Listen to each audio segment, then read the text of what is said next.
to Parangal, Gawad ng Kahusayan sa Komunikasyong Pampubliko.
Please welcome your hosts for this evening, Mr. Paulo Bejones and Miss Isabel Daza.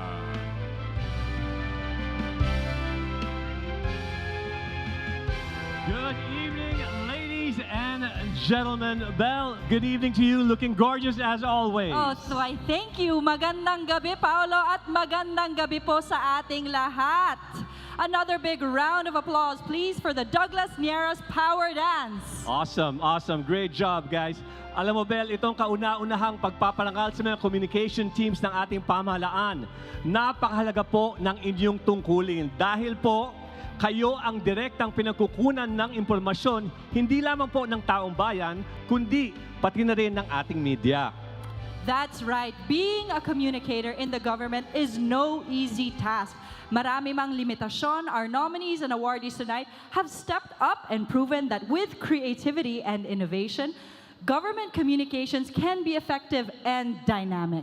That's right. Sinuyod po natin ang buong bansa at isa-isang inusisa ang kanilang mga gawa. Mula po yan sa ating mga national government agencies, mga LGUs, munisipalidad, probinsya o syudad, pati na rin ang ating mga government financial institutions o GFIs at ang government-owned and controlled corporations o GOCCs. Lahat po yan ay may mga entry ngayong gabi at ang huhusay, Bell. That's right. Through the Presidential Communications Office, all the entries have been carefully selected and judged.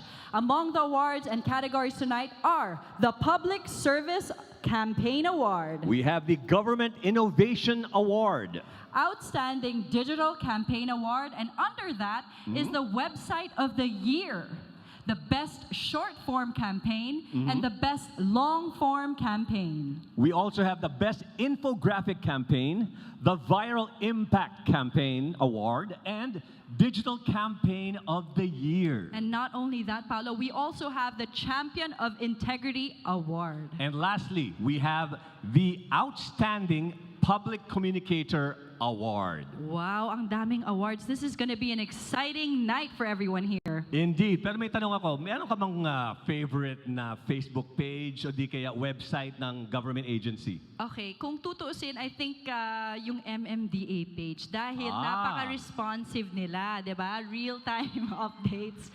And syempre, naging guest lang natin si Chairman. So, Oo. Mamaya kikwento natin sa kanila yung podcast. No? tama. Oo. What about you? Me, I would probably choose the Department of Agriculture. Oo. Dahil, wow, nandun pala sila. Nandun sila. Oo, dahil kita po natin doon na hindi lamang po informasyon, may trivia, very entertaining, and at the same time, makikita mo paano ginagamit ang teknolohiya para sa industriya. So yung storytelling process nila Yes, maganda. oo. Wow. Alam mo, Bel, sigurado ako na sobrang nahirapan ng selection committee ngayong gabi dahil gaya ng sinabi ko, napakahusay po ng lahat ng mga entries natin. That's right. Alam nyo, this awards night is another Bagong Pilipinas project because what we are starting here is a culture of excellence amongst communicators of the government. Diba? Mapupush ka talaga na galingan pa. We will compete with each other every year, pero walang matatalo, Paolo. Dahil pag ginalingan natin lahat, taong bayan ang panalo. That's right. At bilang po pagpapahalaga ng kontribusyon ng iba't ibang mga communications offices ng pamahalaan at sa trabaho po na inyong ginagawa, tonight, ladies and gentlemen, we will be joined by no other than the President himself, President Ferdinand R. Marcos Jr. What an honor. Kaya naman, let us start our awarding, and good luck to all the nominees here. Good luck. Our first presenters for tonight are Assistant Secretary Jose Dominic Clavano IV from the Department of Justice and PCO Assistant Secretary Dale De Vera.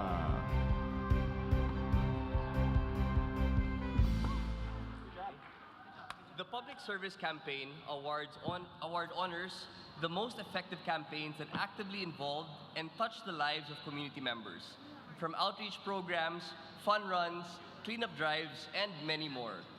Mga programang pangkomunikasyon na nagparamdam na malasakit ng pamahalaan para sa kapakanan ng bayan. We shall have 4 categories for this: municipal level, provincial level, city level, at ang national government agencies. Dumako tayo sa una nating award, Public Service Campaign Award para sa municipal level. And the nominees are...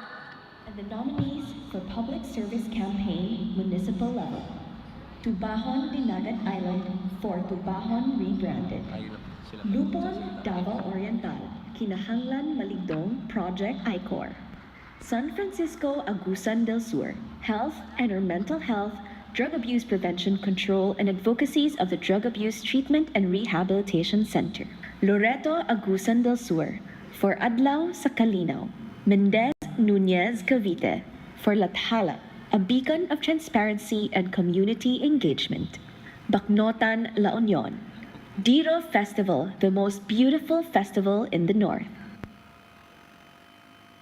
And the winner is Lupon, Davao Oriental.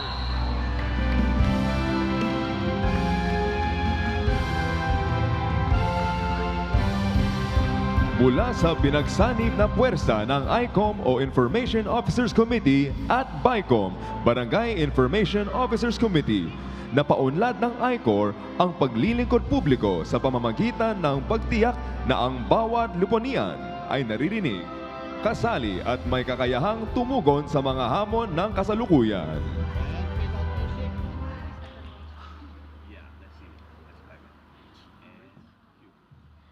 Magandang gabi po sa inyong lahat. I am Attorney Lavelia Femadelo Tacder from the lovely municipality of Lupon.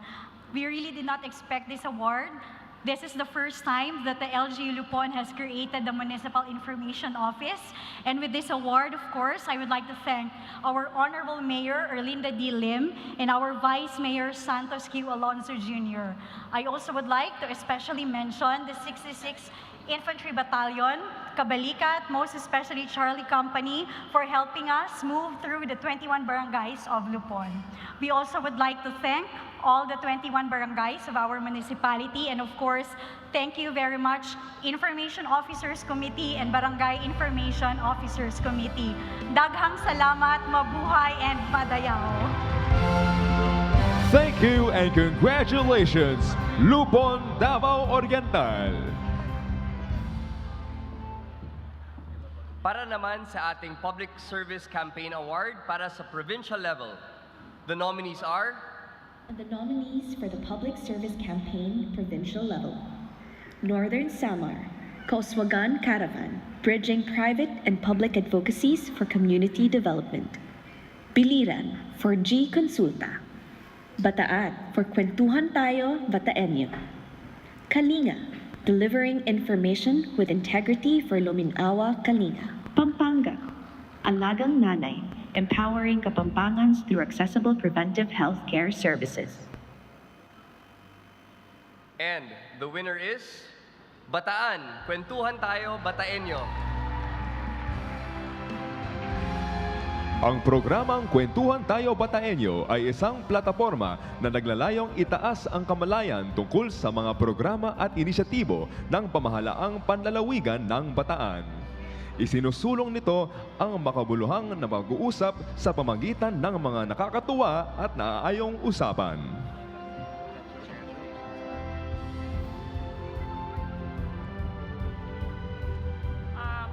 On behalf of na bumubuo po sa Provincial Government of Bataan and of course sa Provincial Information Office, maraming salamat po sa PCO sa award na to.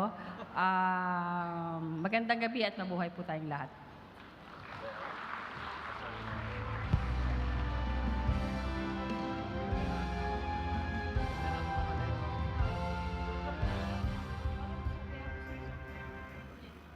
Dumako naman tayo sa Public Service Campaign Award para sa city level.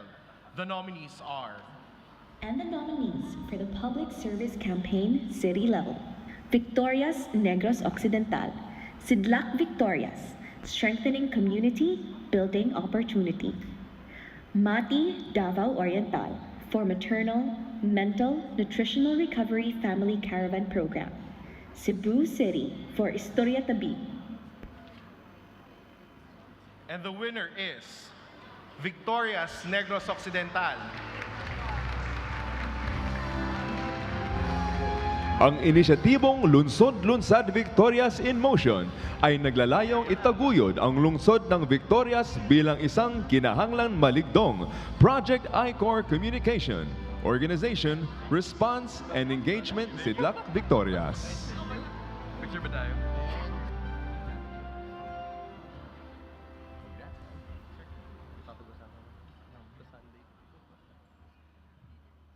Mayong hapon, good afternoon everyone.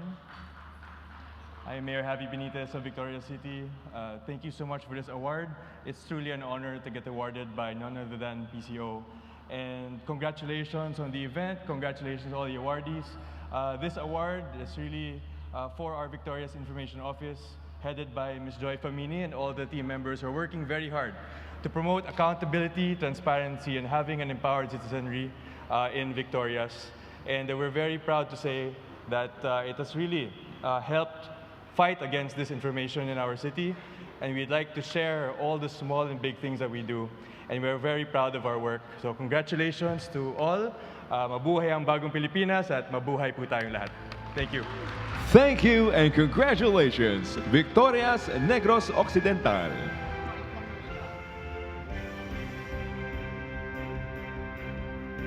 At para sa ating mga national government agencies, ang mga nominado para sa Public Service Campaign Award ay sina... And the nominees for the Public Service Campaign National Government Agency category: Marawi Police Station, Transformative Community Engagement and Safety Initiatives in Marawi City. Zambales Parole and Probation Administration, Tulong Eskwela School Supplies Donation Drive. Metropolitan Waterworks and Sewerage System Regulatory Office, Engaging Communities and Fostering Inclusivity, MWSRO's Public Service Communications Campaigns. Department of Social Welfare and Development, 4Ps Marketing Social Division. 4Ps Tanong Mo, Sagot Ko. Department of Energy, for you have the power, energy efficiency starts with you. Department of Information and Communications Technology, for Bayang Digital ang Bagong Pilipinas. Baguio General Hospital and Medical Center, Salunat, from digital likes to healthy lives. Securities and Exchange Commission, for SEC Investor Protection Week 2024. Department of Social Welfare and Development Strategic Communications and Agency Operations Service, for Kwento ng Pag-asa at Pagbabago, a public service campaign. And the winner is Department of Social Welfare and Development, Kwento ng Pag-asa at Pagbabago, a public service campaign. Itinatambok ng Kwento ng Pag-asa at Pagbabago ang mga sari-saring istorya ng pagsusumikap ng mga kababayan nating benepisyaryo ng iba't ibang development programs ng Department of Social Welfare and Development. Tulad ng Sustainable Livelihood Program o SLP, Nayon ng Kabataan o ang 4PS program.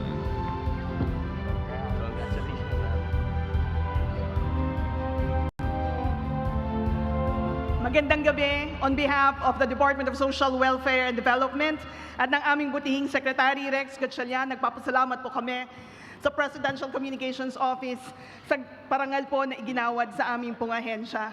Makakaasa po kayo na pagbubutihin ng aming departamento ang pagbibigay ng impormasyon para mas marami pa po tayong matulungan na mahihirap nating kababayan. Magandang gabi, muli maraming salamat.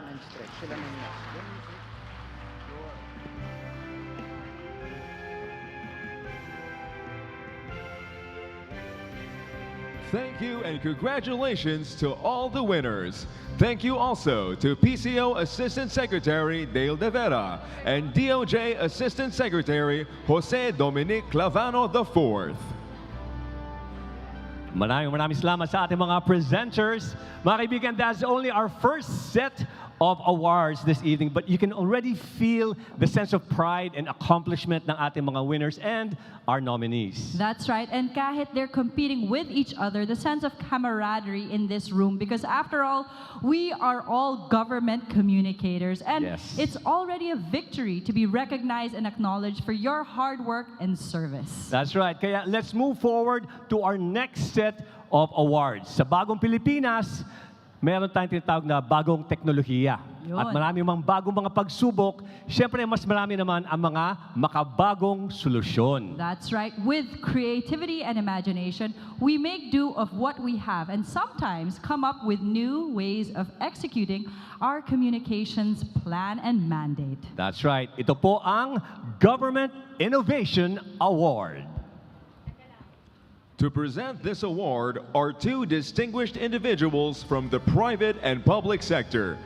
Attorney Yves Gonzalez, Head of Government Affairs and Public Policy of Google Philippines, together with DOJ Undersecretary Margarita Gutierrez.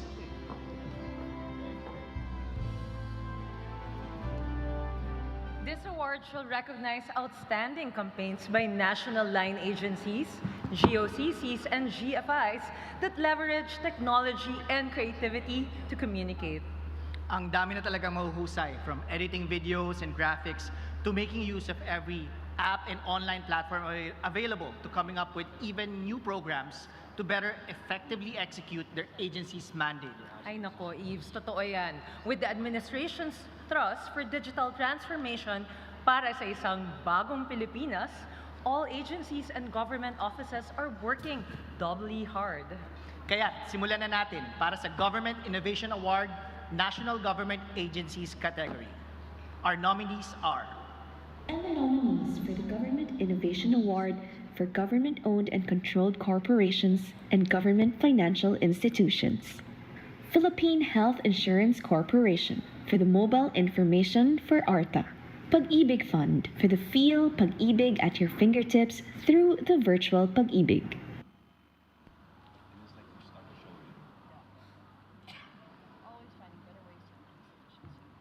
And the winner is Department of Information and Communications Technology eGovPH app and DICT e-government platforms.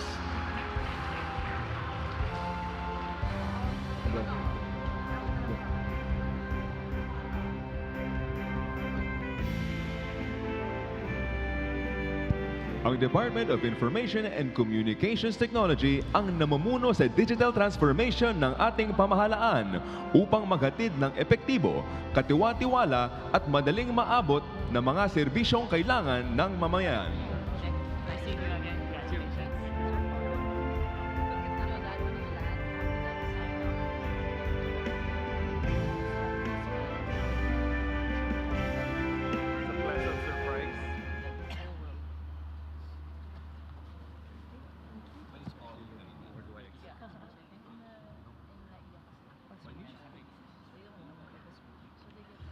Well, on behalf of all the men and women of the Department of Information and Communications Technology and all the people who really work very hard in delivering digital transformation to public service and to the country, This unique honor is for all of you in recognition of all the hard work, all the candles that are being burned at night in order to deliver on what we have promised to the Filipino people. Mabuhay po tayong lahat. Thank you and congratulations, DICT. At ngayon, para naman sa ating mga government-owned and controlled corporations at government financial institutions, the Government Innovation Award nominees are... And the nominees for the Government Innovation Award for government-owned and controlled corporations and government financial institutions. Philippine Health Insurance Corporation for the Mobile Information for ARTA. Pag-ibig Fund for the Feel Pag-ibig at your fingertips through the virtual Pag-ibig. And the winner is Pag-ibig Fund, Feel Pag-ibig at your fingertips through the virtual Pag-ibig. Ang Pag-ibig Fund ay patuloy na nagbibigay sa mga manggagawang Pilipino ng pagkakataon na mag-ipon mula sa kanilang kita at magkaroon ng sariling tahanan. Bilang bahagi ng kanilang inisyatiba, nagdesisyon ang Pag-ibig na gamitin ang teknolohiya upang magbukas ng isang sangay na laging bukas at handang bumanay. Magandang gabi po. Sa ngalan po ng aming CEO, si Manang Malin Acosta. Sa Pag-ibig Fund Board of Trustees, sa pangunguna po ni District Secretary Jerry Acuzar, maraming salamat po sa pagkilala at sa parangal na ito. Magandang gabi po sa inyong lahat.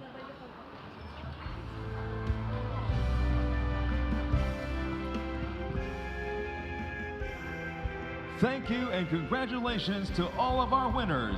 Thank you also to DOJ Undersecretary Marge Gutierrez and Attorney Yves Gonzalez of Google Philippines.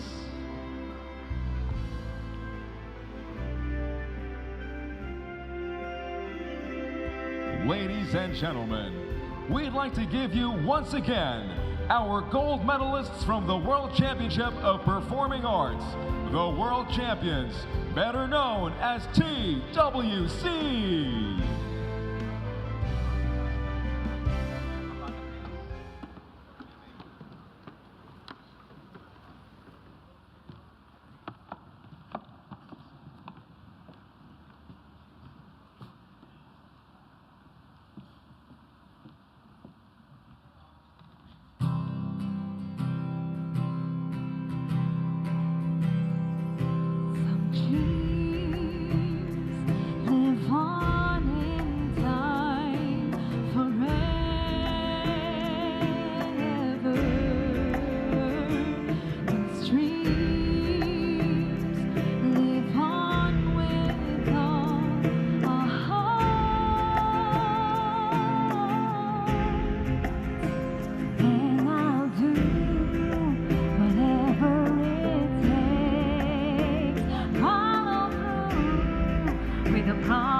Stronger.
It's time to trust my instincts, close my eyes, and leave. It's time to try defying gravity. I think I'll try defying gravity, and you can't pull me down.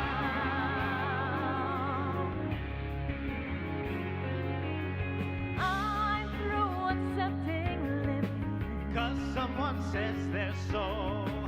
Some things I cannot change, but till I fly, I'll never know. Too long I've been afraid of losing love. I guess I'm lost. But if that love becomes that much too hard to hold, I'm too nervous defying gravity. I think I'll try defying gravity. You can't pull me Someone told me lately,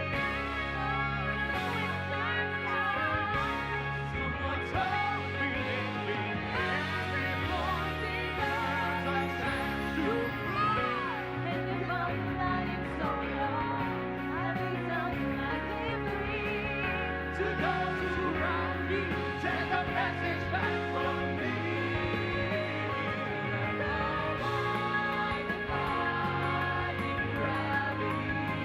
Somebody I'm defying gravity. To the passion it breathes out. Nobody in all of us, no wizard that there is or was, is ever gonna bring me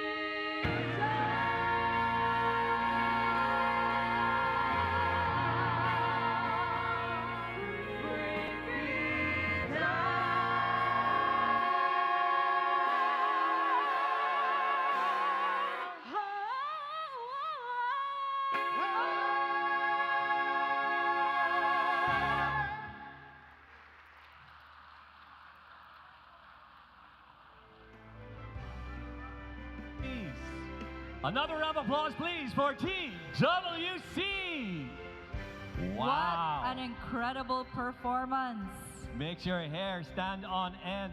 That last number was from the musical Wicked. I know, I haven't Defying seen that. Gravity. You haven't seen, it's showing in the theaters now. But you told me that it was your daughter's favorite song. That's right. Very inspiring and very apt, this particular song, for this wonderful event. All right, let's go back. We're always finding better ways to increase efficiency and effectivity through the technological advancements we have.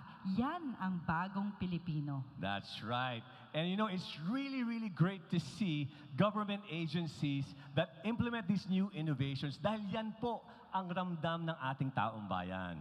Tama, ituloy-tuloy na natin ito. Our next award is, of course, the battleground where we consume most of our media now. Can you take a guess? You know, efforts that reach and engage our netizens. Ito po yung tinatawag nating the Outstanding Digital Campaign Award. Our first set of presenters for the Outstanding Digital Campaign Award are Mr. Roberto A. Aligada, Executive Director of the Ad Standards Council, and Undersecretary Goddess Hope Libiran of the Department of Budget and Management, and DSWD Assistant Secretary Irene Dumlao.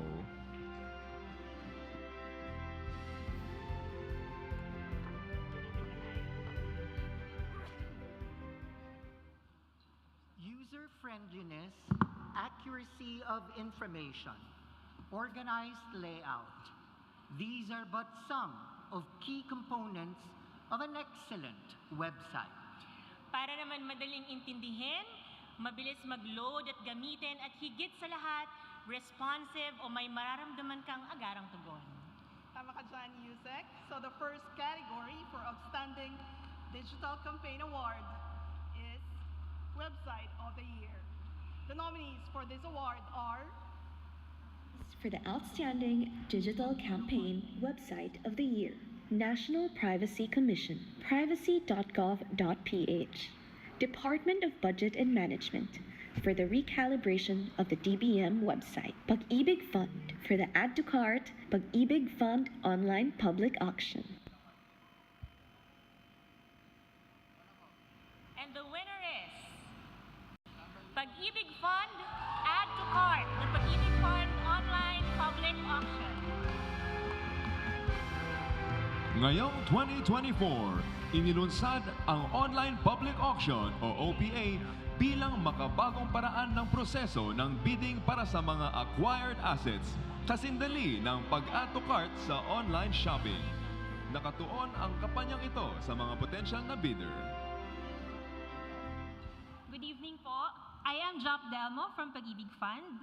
On behalf of our Chairman, Secretary Jerry Acosar, and our CEO, Manang Malen Acosta, and the 8,000-strong Lingkod Pag-ibig, maraming salamat po for this recognition for this project online public auction or what we call OPA. As we heed the call of the President to make housing more accessible to all, your Pag-ibig Fund has come up with a digital system so that you can select and bid your preferred property from the comforts of your home. So please allow me to invite all of you to visit our website and get your buyer ID and mag-add na cart na po kayo para sa inyong forever home for less ng acquired assets po ng Pag-ibig Fund. Again, maraming salamat po. Thank you and congratulations, Pag-ibig Fund.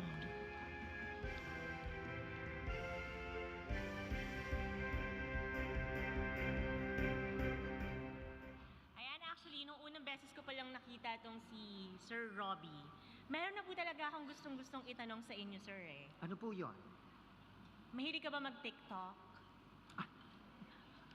Mahirap po at actually, hindi ako nagti-TikTok. Gusto niyo po bang matutong mag-TikTok now? Of course. Music please. Music please. Yung apat wala. Joke lang. But anyway, dahil po yung susunod nating Outstanding Digital Campaign Award ay para sa ating short form content. Ibig sabihin po nito, yan yung mga 15, 30, 45 seconder na napapanood natin sa Facebook, sa TikTok, at sa Instagram stories. Lahat yan ay kasama. Napakarami, Yusek, na napapasama sa category na ito. There are 49.09 million TikTok users in the country. Yan po ay para sa kaalaman nating lahat. And it is still constantly increasing, Yusek. We can imagine the influence that this type of content format can do. Kaya naman ipakilala na natin ang ating mga nominees for Best Short Form Campaign. And the nominees for the Outstanding Digital Campaign Short Form category. Department of Agriculture, Cordillera Regional Agriculture and Fisheries Information Section for Paella a la Cordillera, a fusion of Cordilleran flavors. Marawi City Police Station, revolutionizing public safety communication through short-form video strategy. Bureau of Jail Management and Penology, BJMP's #Mediserie. Department of Trade and Industry, Romblon's Otop in Reels, promoting one town, one product. Securities and Exchange Commission, SEC Advance Fee Loan Scam, FAQ Reel Series.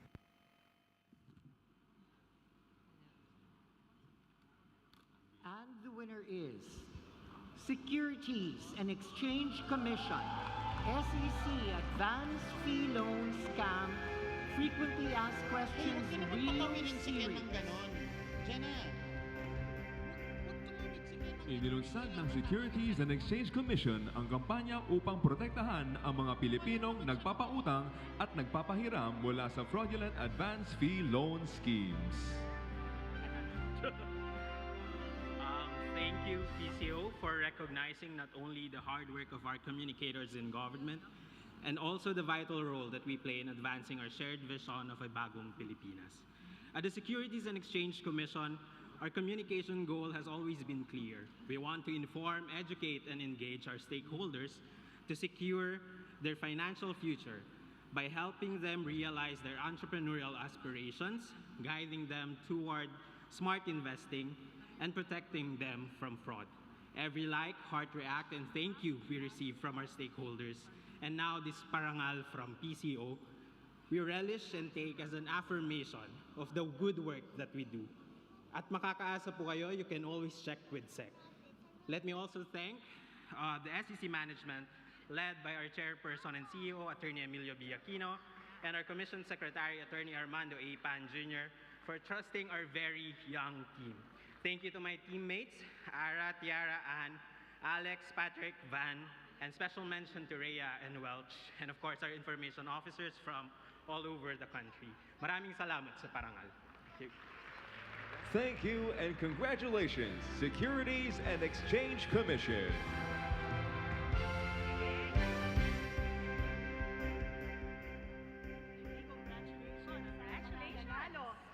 Galing. Actually, kung meron pong short, mayroon din namang long form.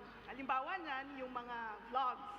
Sino po ba sa atin tatlo ang mahilig din gumawa nitong content na to? Mahilig lang po ako manood. Guilty as charged. Di Ikaw ba ba nga hindi po? ka nag-vlog? Wala po akong time music. Ah? Di ba nga, mismo po ang ating President BBM ay kinikilala at ginagamit itong content format na ito. Tama kayo, ASEC. In fact, puno ng impormasyon at nakakaaliw. Kaya naman, ang long-form content ay epektibo sa digital media. Kaya nga sinasabihan nga natin, ba kami sa Department of Budget and Management, in-encourage namin sa Secretary Mina na mag-vlog na, mag-live. Di ba? Kaya mga SARO, mga budget releases ngayon. Okay, so our nominees for the best long-form content para sa Digital Campaign Award are... And the nominees for the Outstanding Digital Campaign Long-Form category: National Privacy Commission, Privacy in the Spotlight, Department of Trade and Industry, Live Selling, Tindahan Mo, I-Level Up Mo, and Diskwento Caravan 2024. Department of Budget and Management, the Fiscal Year 2025 National Expenditure Program Audiovisual Production, Department of Social Welfare and Development, 4Piece TV, National Economic and Development Authority, for ECHO and MIA, Securities and Exchange Commission, for SEC CAN Webinar Series 2024. And the winner is National Privacy Commission, Privacy in the Spotlight. Ang Privacy in the Spotlight ay isang inisyatibo ng National Privacy Commission na naglalayong magbigay alam sa mga individual, komunidad, negosyo at publiko.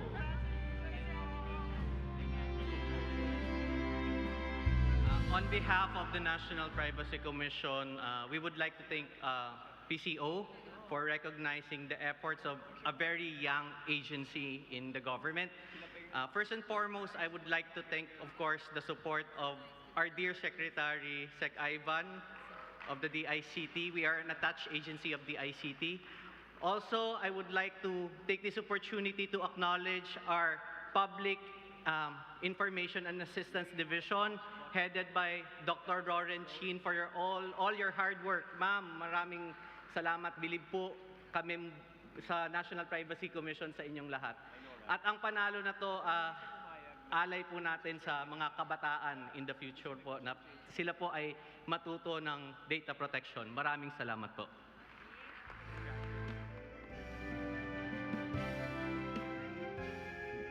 Thank you, National Privacy Commission.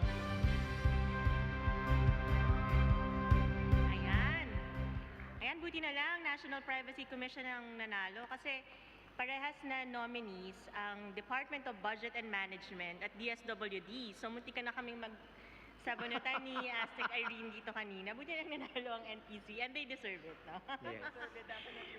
Yes, so information is best served simple and easy to digest. Kaya nga sa amin, sa Department of Budget and Management, talaga ang marching order ni Secretary Mina, yung mga technical terms at yung mga terms talaga na difficult to understand ay kailangan maging palatable sa masa.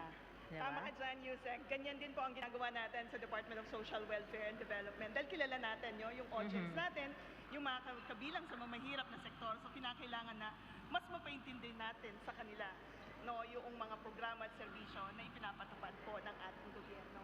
So ano man ang antas sa lipunan, ito ay dapat pong madaling maintindihan at maunawaan. Yan po ang kagandahan ng ating mga infographics, which is an effective communication tool to simplify complex information.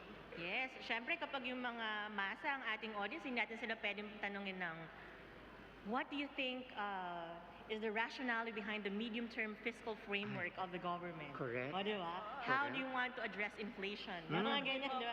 Dudugo ang ilong nila. So the nominees for the best infographic campaign are... And the nominees for the Outstanding Digital Campaign Best Infographic category, Marawi City Police Station, Empowering Public Safety Through Visual Communication, the Impact of Creative Infographics in Police Community Relations. National Privacy Commission, Data Privacy Infographics, Metropolitan Waterworks and Sewerage System, MWSSRO Water Conservation and Dislodging Awareness Social Media Campaigns, Department of Social Welfare and Development for the 4Ps Voter Education Campaign. And the Best Infographic Campaign Award goes to Metropolitan Waterworks and Sewerage System, MWSSRO, Water Conservation and Desludging Awareness Social Media Campaigns. Pinaigting ng MWSSRO Water Conservation at Desludging Awareness Campaigns ang advokasya ng MWSS para sa proteksyon and sustainability ng ating water resources.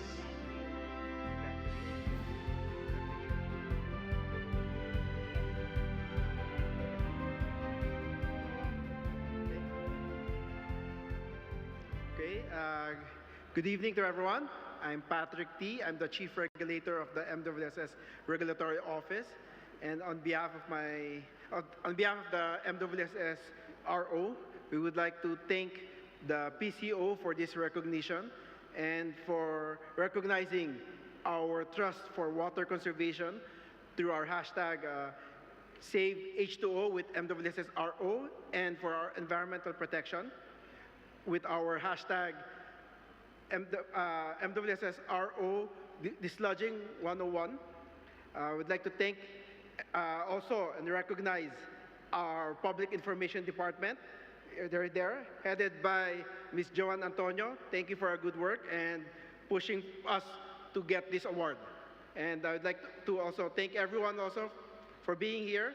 And I hope that we can all be pushing together and go to push for more transparency and accountability for everyone, and to push for Bagong sorry, I'm kind of nervous. Okay, just like to again go back, repeat that. I want to thank everyone here and congratulate everyone for being nominated as well. And this is our push for a Bagong Pilipinas, that we're going to change things and achieve things through transparency and accountability and public participation for everyone. Thank you, and a good day to everyone. Thank you and congratulations, MWSS.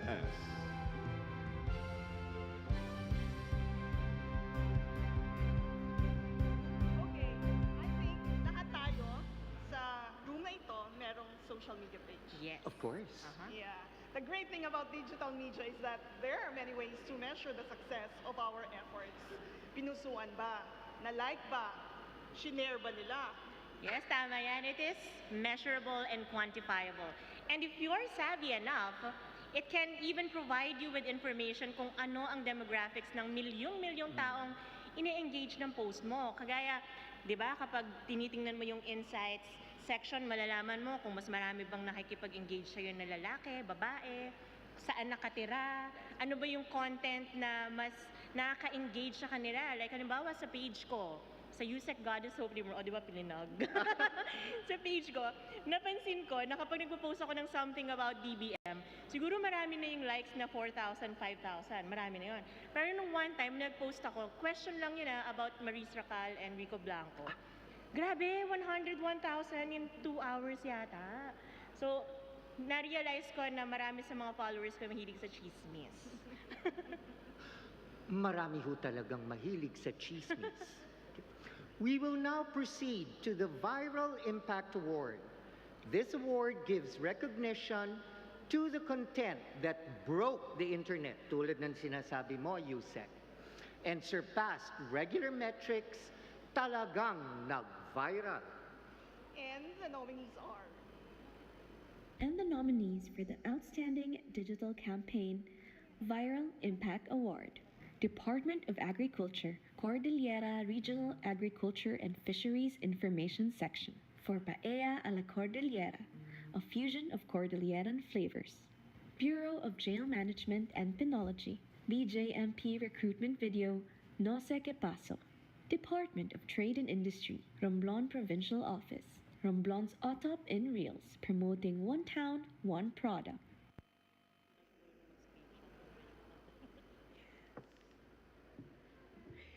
And the winner is Bureau of Jail Management and Penology, BJMP Recruitment Video, No Sé Qué Paso.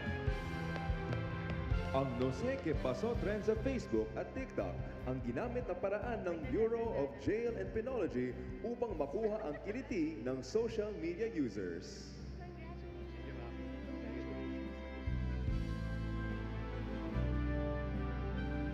On behalf of the men and women of the Bureau of Jail Management and Penology, papasalamat po kami sa parangal na ito.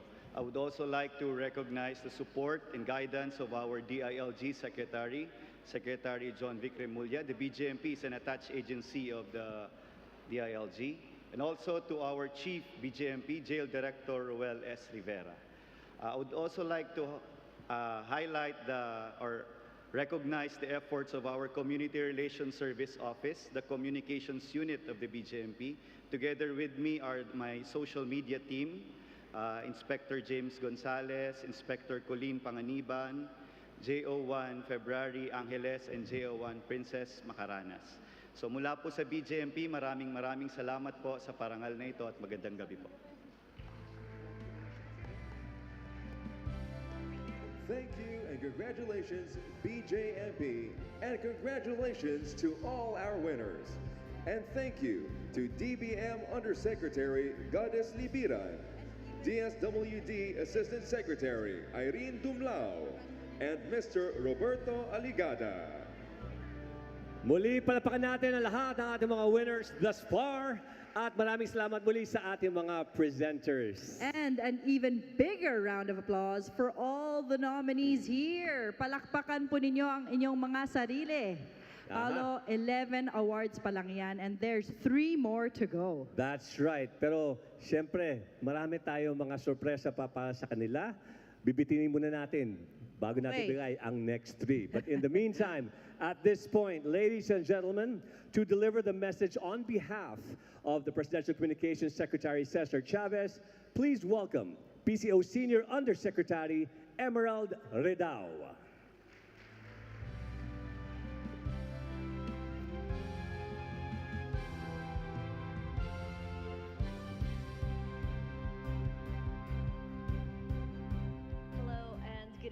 To everybody here. First, I would like to say that Secretary Cesar would have really loved to be here himself. Unfortunately, he is not well today, and so I have the honor of delivering his remarks. If my looks don't age me, this story certainly will. 35 years ago, in December of 1989, I was a young reporter put in harm's way to do a blow-by-blow, or should I say bomb-by-bomb, account of the bloodiest coup against the then Aquino government. Amid the din of 7 days of gunfire, we aired reports over trusty two-way radios. Our accounts later condensed for hourly recaps over manual typewriters. There were no cell phones to type the outline of our spiels. we jotted down what we saw or heard in little notebooks.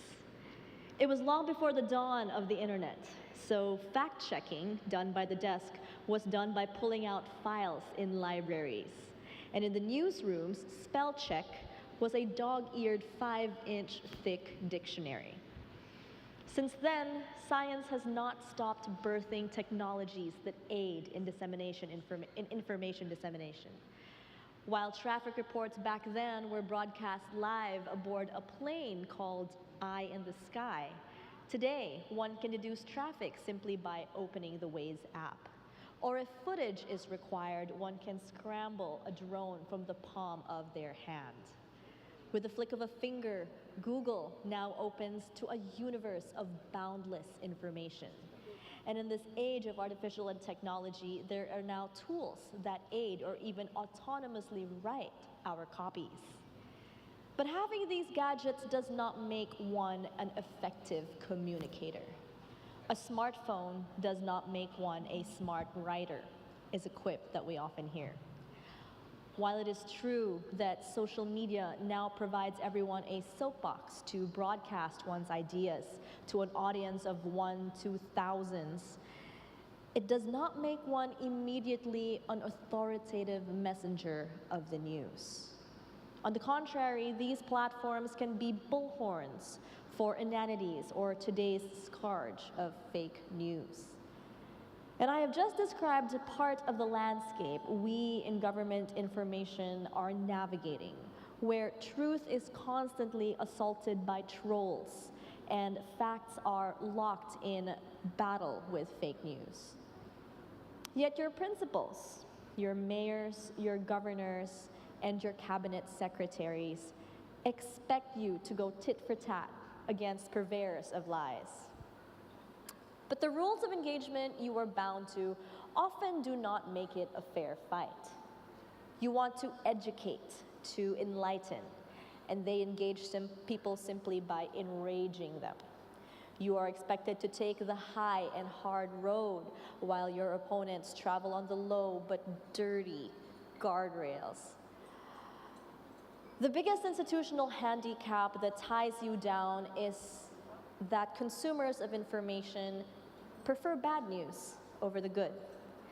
In this marketplace for attention, the former sells, the latter stinks. But of all the obstacles we have to hurdle, none is more challenging than this: the expectation that every policy mistake or performance shortcoming can be healed or cured by a PR. In other words, damage control. This brings us to a work that is not spelled out in your job description, to be the in-house scapegoats when the public opinion gives the agency a battering. Yes, we may be able to limit the damage, lessen the pain, and mitigate the fallout, but making them go away is a miraculous act not even the best of us can pull off. So the best press is still good performance. Do good and tell well. That is the mantra in governance that we often hear. And yes, that is true, to do good and to tell well. But what it is also undeniable is that telling well is predicated on doing good. So for example, when farm outputs fall, the solution clearly is not to engage farm trolls to weave an alternate story, because our fidelity to the truth does not cease when we assume the role of government information officers.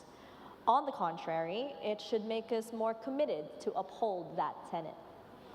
The people expect nothing from us but honesty in what we do, in what we convey, and in what we impart. The moment we divert from this path is the day we lose our credibility. The people also expect us to fight fake news without let-up and stop the propagation of disinformation at every turn.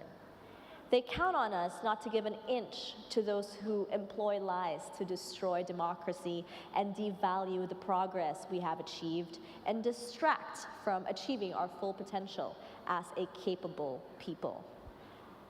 This spirit is what our gathering today seeks to honor and recognize. We are commending the best communication campaigns of our various agencies which inform, reassure, and engage the Filipino people. We are celebrating the feats of those who have fused new media with time-honored principles of adherence to the truth.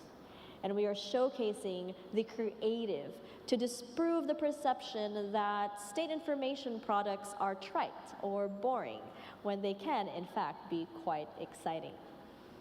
We are saluting the intrepid who bravely tread into the world of TikTok. In recognizing these campaigns, we seek to highlight best practices, foster collaboration, and inspire the ethos of continuous improvement.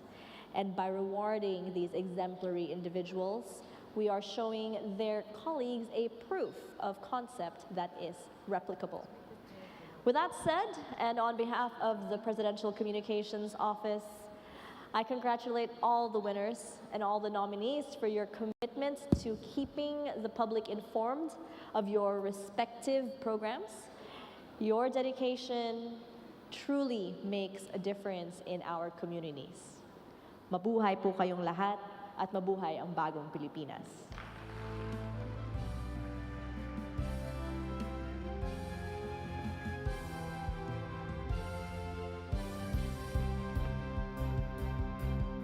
Muli, maraming salamat, Senior Undersecretary Emerald Ridao. What a beautiful and inspiring message. I like that she said you brave TikTok because it's true. That's right. You do have to accept that there are certain aspects. Unknowns. Yes. And there's certain aspects of technology that you do have to adapt. That's right. To be able to reach as many as you would like to, right? Correct. There's been so many things that have changed throughout the years. And we also see that if you don't adapt, you will indeed be left behind. Exactly, and everybody here seems to be embracing it quite well. And during that speech, we could see that a lot of people were nodding their heads in agreement with the content of that particular message. Now, mga kaibigan, bibitinin muna namin kayo for the last 3 awards. Alam ko nakaka-excite as we come closer to the announcements. That's right, ladies and gentlemen, as we prepare for the arrival of the President in a few minutes, we will actually be taking a break first. That's right. The buffet tables are still open, so please eat, drink, be merry, and we shall be back shortly. All right? Thank you.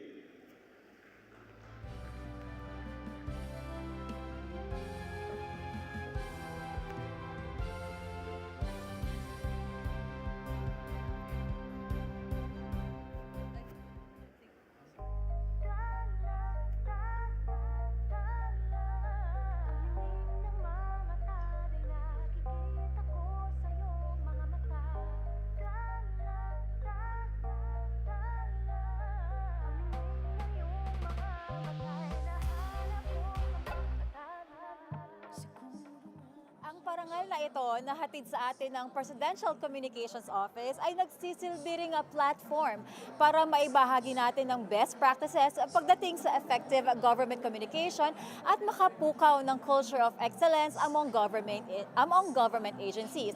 At ngayon na habang hinihintay natin ng pagdating ng ating Pangulo, we have here one of our awardees in tonight's Parangal. Kasama po natin mula sa Bureau of Jail Management and Penology. Hi, sir. Hi, ma'am. Good evening. Good evening, sir. And congratulations po for winning the first ever Parangal Award. Yes. How are you feeling, sir? Na isa po kayo sa mga awardees tonight. Yes, very happy ang buong BJMP kasi unexpected na despite from the uniform personnel that itong mga makabagong way of communication natin ay nabigyan ng recognition tonight. Yes. Sir, nanalo po kayo sa Outstanding Digital Campaign Award, Viral Impact Award.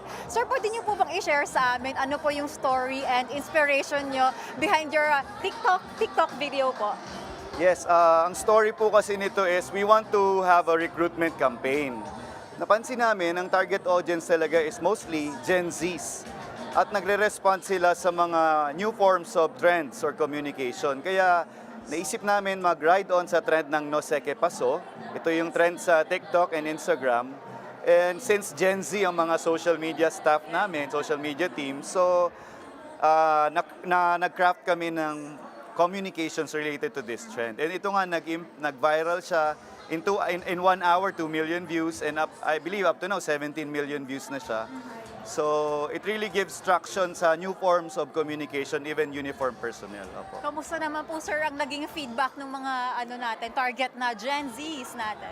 Yes, actually, sobrang ganda ng traction nitong campaign namin that medyo nag-lockdown nga yung recruitment portal namin because sobrang dami yung nag-apply o nag-inquire. So, this has a really good traction po.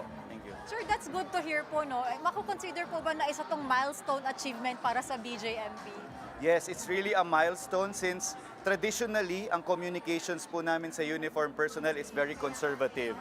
And this is the first time that we ventured into more modern, trendy way of communicating to the public, especially to the young generations ngayon. Correct yan, sir, no? With that po, yun nga po, ano po ba yung mga pros and cons to break away from the traditional media na nakagawian natin and utilize the digital media po? Well, one of the pros is hindi po siya ganun ka-costly. With a simple smartphone camera, you can create a viral video para sa ating ahensya. That's one of the pros. And napakadali po nang niyang i-produce kumpara sa traditional. However, the cons would be yung acceptance ng ating mga, of course, mga conservative na mga policy makers para i-approve ito. But we can navigate that pag naintindihan naman na this is for, of course, a different target audience. Sir, would you say po na malaki ang naging impact ng paggamit ng digital platform sa BJMP, no? And ano po yung ways natin na moving forward? Yes, malaki ang impact nito kasi most of our clients, the persons deprived of liberty, ay may mga kamag-anak na bumibisita sa mga kulungan. And ang social media is the very powerful platform para makapag-communicate kami ng mga programa namin sa mga nakakulong.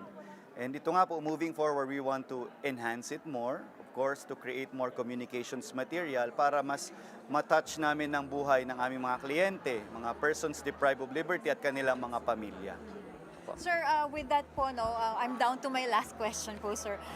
Paano pa ba natin na maiengganyo yung mga young and yung young at heart na maaaring yung iba pa hindi pa po open to adopt yung yung modern technology? Paano pa po natin sila maengganyo to participate sa makabagong practices po natin? Well, one thing is to make them aware na that the audience is responding more to these new forms of communication. And of course, we just have to convince them na mas maraming benefits ito kaysa sa cons. And of course, at the same time, we have to assure them also na what we are doing is also, as again, responsible, ethical, kahit yan ay nakikiride sa ating mga trends ngayon. Alright, sir. Last na lang po, sir, again po, no? Ano po ang commitment ng Bureau of Jail Management and Penology sa Bagong Pilipinas, sir? Yes. The BJMP is committed to Bagong Pilipinas at sa ating Bagong Pilipinas, of course, makabagong komunikasyon na maayos at may impact sa ating mga mamamayan, lalong-lalo sa ating mga kliyente. Okay, maraming salamat po, sir. And once again, congratulations. Thank you. Po. Alright. And ayan po ang isang nating mga awardees mula po sa Bureau of Jail Management and Penology. Ngayon naman po ay makakasama natin ng another awardee po sa Outstanding Digital Campaign Award mula po sa Pag-ibig Fund. Hi, ma'am. Hi, ma'am. Again, congratulations po for winning the first ever parangal po para sa ating government communications and GOCCs po. How are you feeling, ma'am? Maraming salamat po. Sabi ko nga kanina, on behalf of the 8,000 strong lingkod, Pag-ibig, kami po ay talagang truly grateful to PCO for recognizing the efforts of Pag-ibig Fund. Actually, ma'am, I'm also one of the proud users po ng virtual Pag-ibig, ma'am. And thank you po for coming up with the app po, no? But may I know po, with your Outstanding Digital Campaign Award, what's the story and inspiration po doon sa sinubmit po natin na entry po? This particular award refers the online public auction. Okay, so this one, sabi ko nga kanina, we try to come up with more innovative ways to make housing more accessible to our members. So ito yung paraan namin, no? From the comforts of your home, you can select, you can bid, you can add to cart. Kung meron po kayong gustong acquired asset na napupusuan, kasi po dun sa ating website, Kita nyo na po yung mga picture, selected nyo na po kung saan pong lugar, and you can participate in the bidding po. Hindi na po kailangan pang pumunta sa aming mga opisina.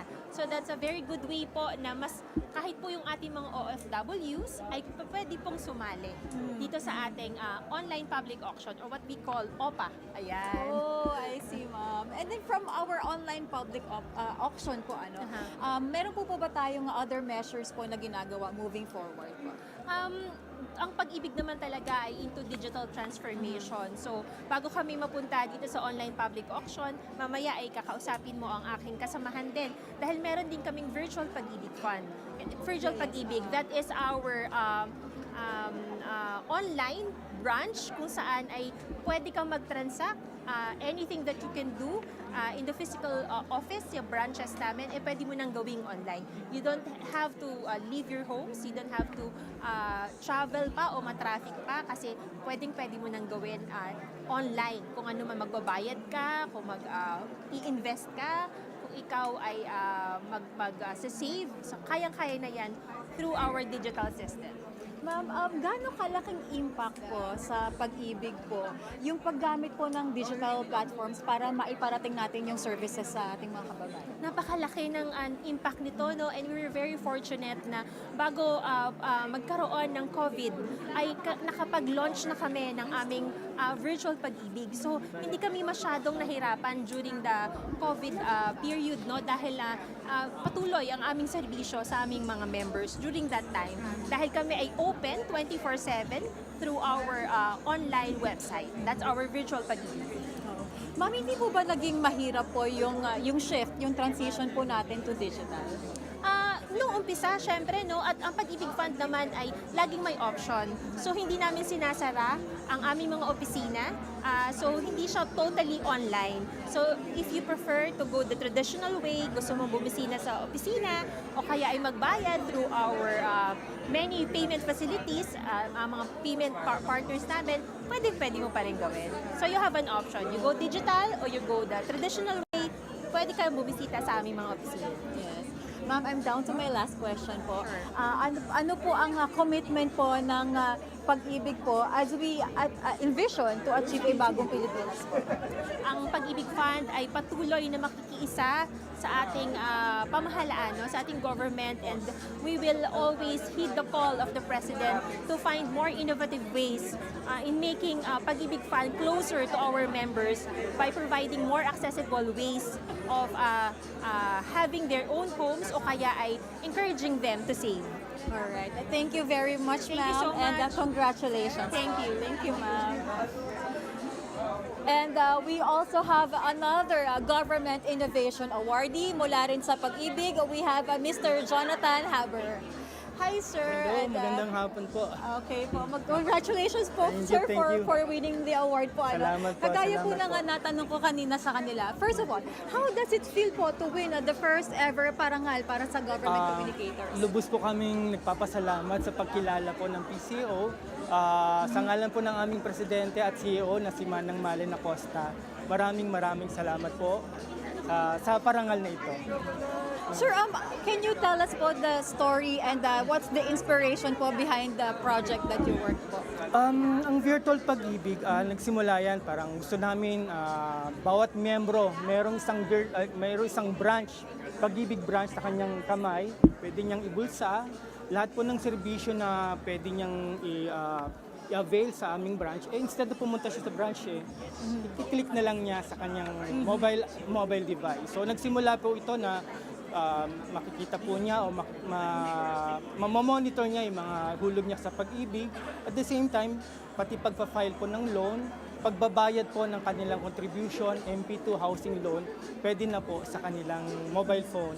Then, eventually, in-expand po namin ito, pati po yung mga employers po. Meron na din po kaming virtual pag-ibig for employers, wherein yung mga remittance po ng kanilang mga empleyado, pwede na rin po nilang isubmit online. At pati po yung pag-approve ng mga loans or pagmamonitor po ng loans ng mga kanilang empleyado. And recently po, yung virtual pag-ibig for developers naman, yung mga ating mga developers, instead na mag-submit sila sa ating branch ng mga loan application, pwede na rin po nilang gawing online. Actually, sir, nasabi ko rin po kay ma'am kanina, I'm one of the avid users po of virtual salamat pag-ibig po. Sir, pero gusto ko lang din po malaman, were there any challenges po along the way sa pag-implement niyo po ng virtual pag-ibig? Well, hindi naman po mawawala yung mga challenges, especially medyo prevalent ngayon mga hacking, mga scamming. So sa pag-ibig po, rest assured po na yung members data, pinapangalagaan po namin. Marami po kaming investment in terms of technology para po mabantayan po yung mga data po ng ating mga members. Correct. And speaking of the members' data po, no, meron po ba tayong mga measures po na ginagawa to protect the privacy of our members po? Yes po. Actually, number one priority po namin is the security po. So, heavily po invested po kami sa data security and mga firewalls po namin. Equip po tayo ng mga magaganda pong produkto para po sa ating seguridad. And how about naman po, sir, yung yung mga members po natin na young at heart? Paano po natin sila ma-encourage pa na ito, mas convenient itong virtual pag-ibig? Yung virtual pag-ibig po, ginawa po namin, binuo po namin siya na ang nasa isip po namin, kahit sino po pwedeng gumamit. So, pag ginamit niyo po si virtual pag-ibig, ano lang po siya, user-friendly, ika nga. So, from young at hearts and yung mga millennials, madali pong gamitin. Okay. Finally, sir, your message po to the Filipino people po. Number one po, na gusto ko pong siguro din sa inyo na patuloy po kaming nag-i-innovate, naglalabas po ng mga bagong technological products para po ma-improve po ang serbisyo ng pag-ibig. Alright. Maraming salamat po ulit, sir, and congratulations Maraming po. salamat Thank po. you, sir. Thank you. Thank you, sir. Kanina ay mga government innovators ang ating nakausap. Ngayon naman ay dadako naman tayo mismo sa public service. For the Public Service Campaign Awardee, we have Mayor Javier Benitez po from the Victoria City, Negros Occidental. Hi, sir. Congratulations po for winning the first, good evening, sir, the first ever Parangal Award. How does it feel po, lalo na po para sa Victorias po, to win this award? Sobrang proud kami. First Parangal po ito, and we'd really like to thank our Victoria City Information Officer, Ms. Joy Famini, and all the team members who worked so hard for this. Lahat po collaborative po ito, and we're very proud of our work. Sir, what's the story po and inspiration behind the project that you work po? Actually, ang Victoria City Information Office, dati po sa city namin, hindi po active, no? Hindi pa ganun ka-active. At kahit yung mga maliit nito bagay, hindi po na pinapa-present, no, sa Facebook tsaka ibang mga stakeholders namin. So what we did was, yun yung una po namin na meet. And we wanted to establish that when we started. So ever since, naging complete ang documentation namin, pag-present, real-time po, very responsive, and nagustuhan ng mga tao dahil may ginagawa pala yung gobyerno ganito, meron palang gantong scholarship, ganito pala yung pag-respond. So we're very timely and very complete po sa aming pinapapresent. Correct, sir, no? As we are gearing towards po a more digital age na po, sir, no? Ano po yung ginagawa ng Victoria City para ma-ensure natin na yung information office natin ay laging up-to-date sa bagong technologies? May mga trainings po ba tayo, sir? Ganyan? Yes. Actually, meron tayong training and mga workshops. Nag-invest din po kami sa mga equipment na kailangan for photo and video. And sa amin po, we're one of the first, in fact, the first in the region na magkaroon ng barangay information officers. Sila po yung kontra mga marites. So dapat yung real news ang pinapauna natin. Actually, sinasabi nila, marites kami, pero sinisigurado namin na verified at legitimate yung sources namin. And collaborative effort ito, as we said, it's a whole of city approach. And yun po yung kailangan natin i-continue to work on kasi maraming ginagawang government na kailangan sabihin sa tao. The good, the not so good, importante ay alam ng mga tao kung accountable, transparent, and eventually magiging excited yung mga citizens natin. Kasi magiging empowered sila na may information silang natatanggap po sa And with that, sir, no, yung sa mga ginagawa po natin na anti-marites na measures, sir, no, ano po yung mga challenges ng city government po sa pagsisiguro na ang government plans ay hindi lang basta policies, kundi nararamdaman and napararating sa mga kababayan natin? First things first, kailangan po talaga may performance. Yun talagang number one is government performance. And then pag-broadcast yun, na pag-sabi sa mga tao, ay part na rin ng government service. No? So, we really do our best to tap mga stakeholders to make sure that we promote the legitimate sources, which is the Victoria City Information Office. And yung mga challenges namin is, yes, in this digital age, alam po natin, may mga fake news, may mga trolls pa rin, hindi natin to set aside, may ganun po talaga. But we will constantly innovate and constantly be responsive sa promoting legitimate news po natin. Correct. And with that, sir, Public Service Campaign Award po, no? Paano pa ba natin maengganyo yung mga kababayan natin to actively participate in governance, government service? Actually, as City Mayor, I want to encourage also all the other LGUs. Alam ko, marami pong magaling na mga cities in terms of information office. Hindi lang po lang kami, marami pong magaling. And those who are striving for this, I encourage our fellow mayors na to focus on information as a means to showcase kung anong ginagawa ng government. And I hope that ang information officers, ang mga tao na nagtatrabaho sa information office ay bigyan ng pansin at attention. At in this digital age, inevitable po ito. Dito tayo pupunta and we should embrace it and do our best in terms of giving the right information to our citizens. Sir, I'm down to my last question po, no. Aside from being a local chief executive po, no, as a government communicator na rin po, ano po ang maipapangako natin sa taong bayan to effect po ay transparent communication? Well, we'll continue to do our work, to be accountable, transparent para sa inyo, especially sa mga Victoriasanons na hiligay nun ako. Sige, sir. Para sa inyong mga Victoriasanons, kinalagid, mag-subscribe ko mo sa aton nga Facebook page, Victoria City Information Office. Dahil nyo makita ang tanan-tanan na ato na ginahimo. And at the end of the day, public service is about being accountable and transparent. Kailangan malaman ng mga tao kung ano nangyayari and we will continue to do that. Alright. Congratulations po again, Mayor. Thank you so much. Congrats Maraming po. salamat. Thank you, sir. Thank you po. Thank you. At yan po si Mayor Benitez po mula sa Victoria sa Negros Occidental. And we have another awardee po tonight for the public service campaign. We have Attorney Lavella Tacder from Lupon, Davao Oriental. Hi, ma'am, and congratulations po again, ma'am. Like I asked po yung ibang awardees natin, no, how does it feel po para sa Lupon na manalo dito sa kauna-unahang parangal sa public communication? We are very thankful, no, especially to PCO, because actually, ma'am, for your information, the MIO just started last year. And then we built the ICOR, that is the Information Officers Committee within the LGU, and we spread our wings to the Barangay Information Officers. Ma'am, may I know po, ano po ba yung kwento and yung inspiration behind po the work that you've done po? Actually, we have different planned events in the municipality of Lupon. And as I observed, yung mga young generation, sila po yung very active in social media. So I decided to build the ICOM para mas mabilis po yung pagpasa ng information. And then because of the typhoon, sabi ko, I think we need to reach the different 21 barangays of Lupon. So yun pong inspiration ng ICOM.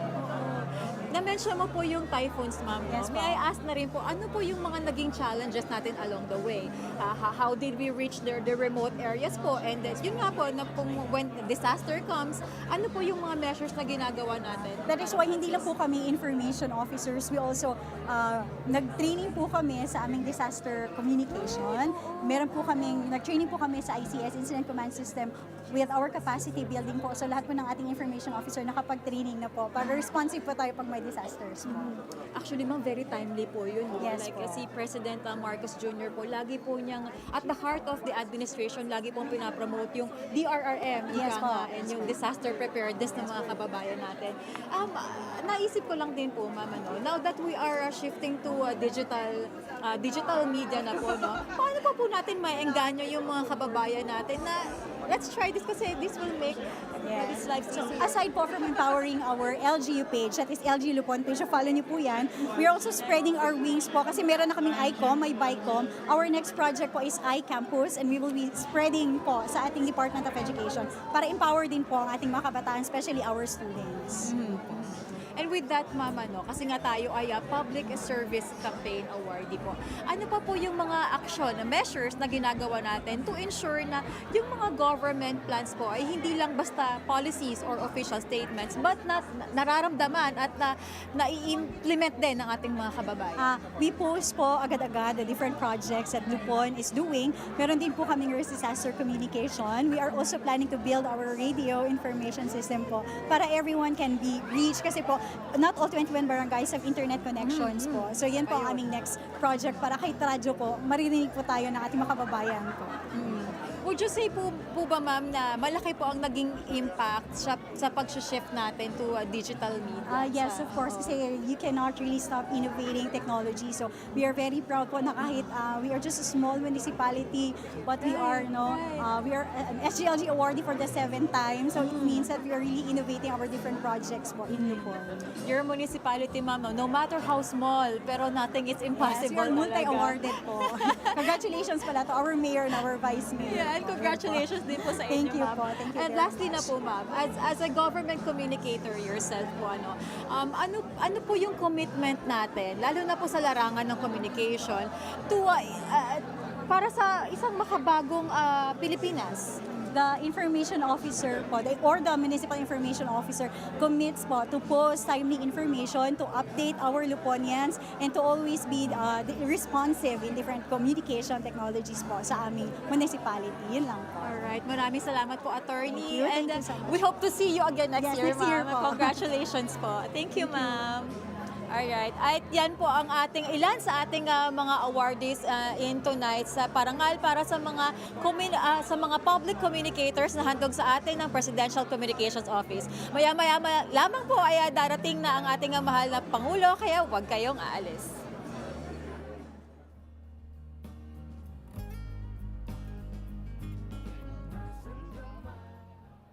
Ladies and gentlemen, let's welcome back on stage for another scintillating performance, the World Champions, or TWC.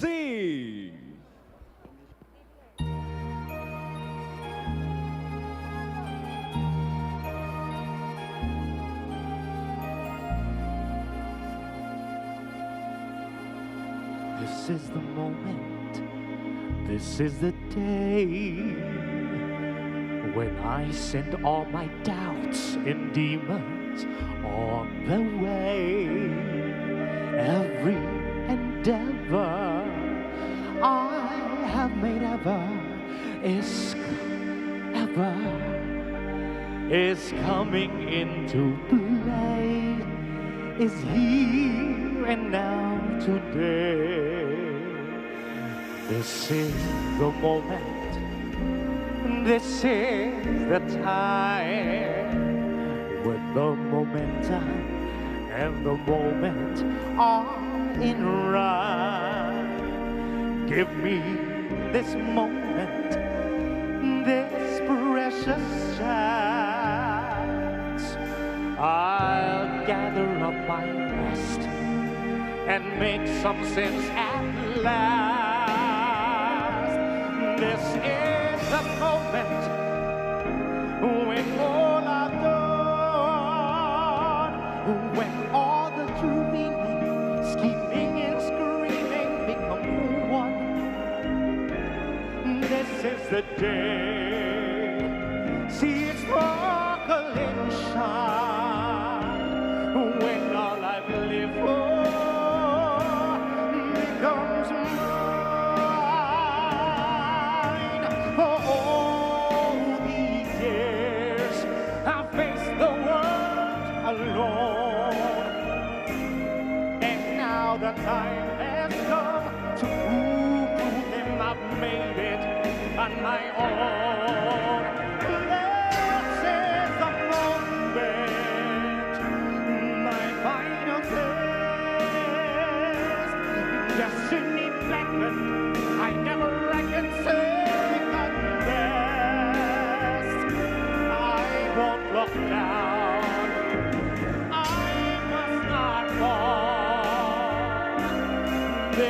a moment, the sweetest moment, more than more. This is a moment, down the odds. This day and ever, I said forever with my God. When I look back, I will always recall, moment for moment, this was a moment, the greatest moment,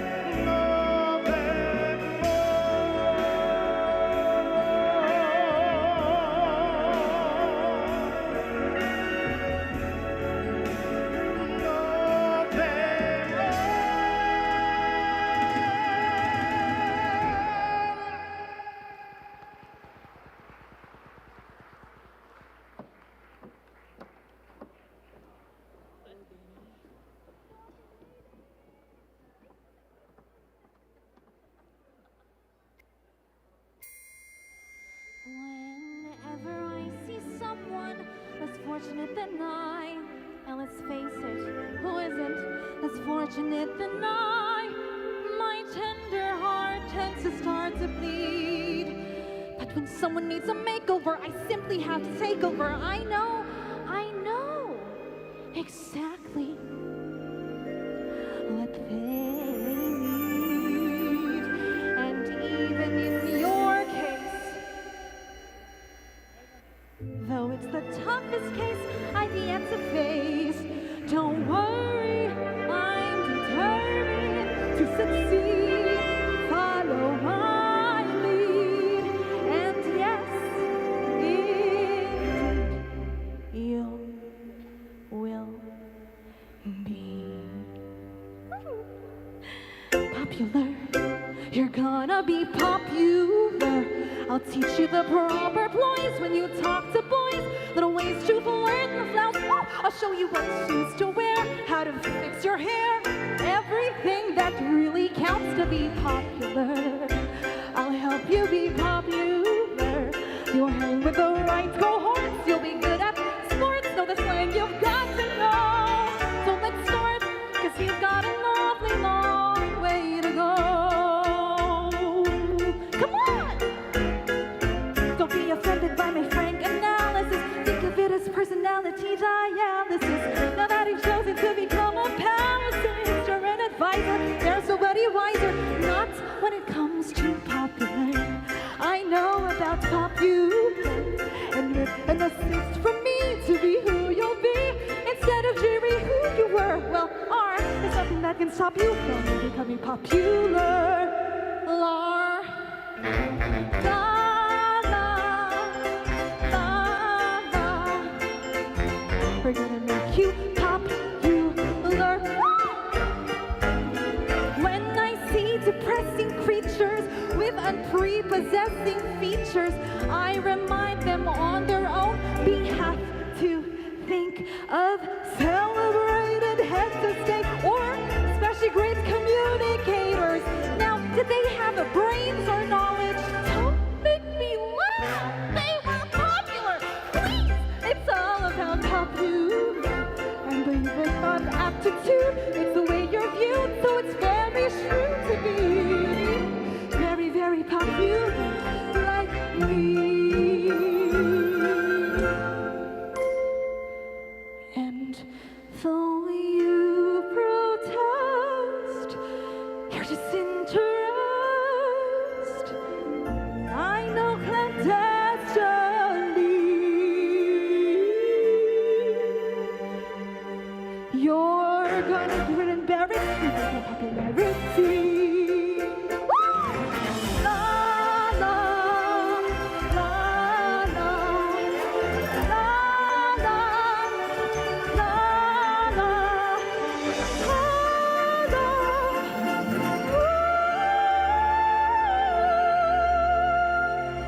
you'll be popular,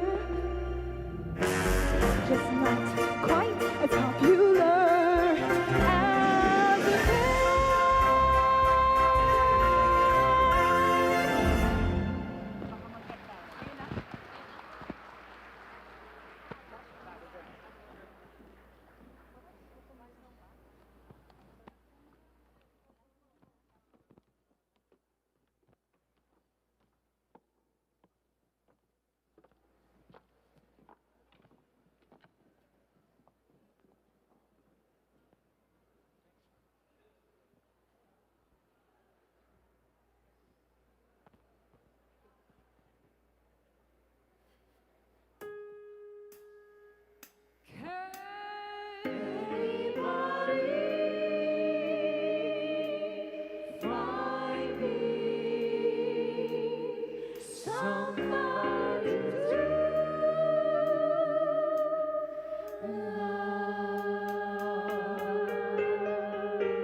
click on my bones at the end of the day. I was all on my own, but I just gotta get down on Wednesday out to pray to the cathedral down for my life.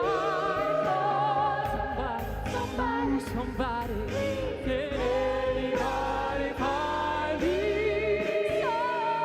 Somebody love.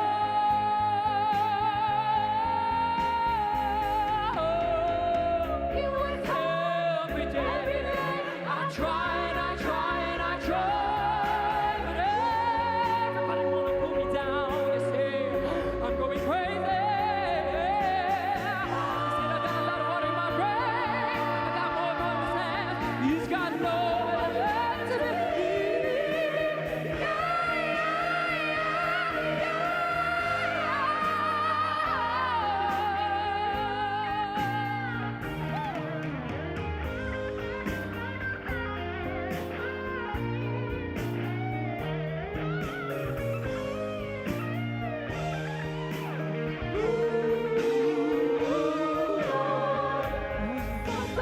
Somebody, anybody find me? Somebody to love. Find me someone. Got no beat, I got no rhythm, but I just keep losing my feet. I'm okay, I'm alright. I ain't gonna face those defeat, but I just gotta get out of this prison cell. One day I'm gonna be reloaded.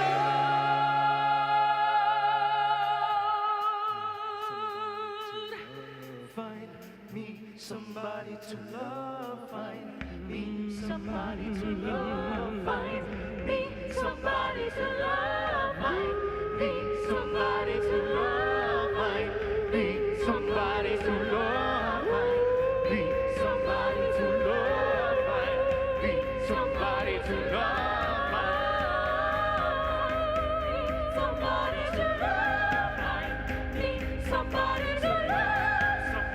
somebody, somebody, somebody. Find me somebody, find me somebody to love.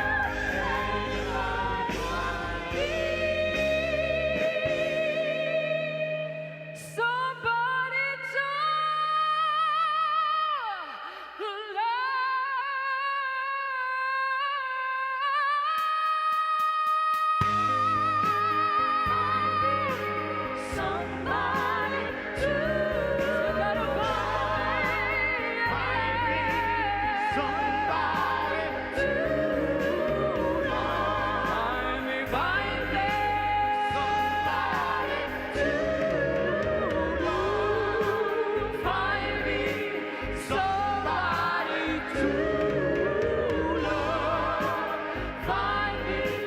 somebody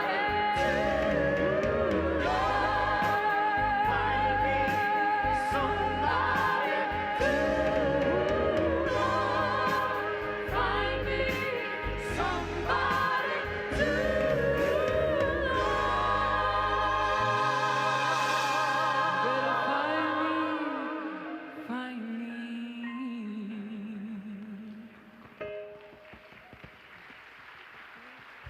the world champions. As we prepare for the arrival of the president, may we remind everyone to please remain in your seats and observe proper decorum. Once again, ladies and gentlemen, the president will arrive in just a few moments. May we remind everyone to please remain in your seats and observe proper decorum. Thank you. We would also like to remind the representatives of each nominee to stand by on the right side of the stage as we conduct the photo opportunity with the president at the end of the program. Thank you.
Ferdinand R. Marcos Jr.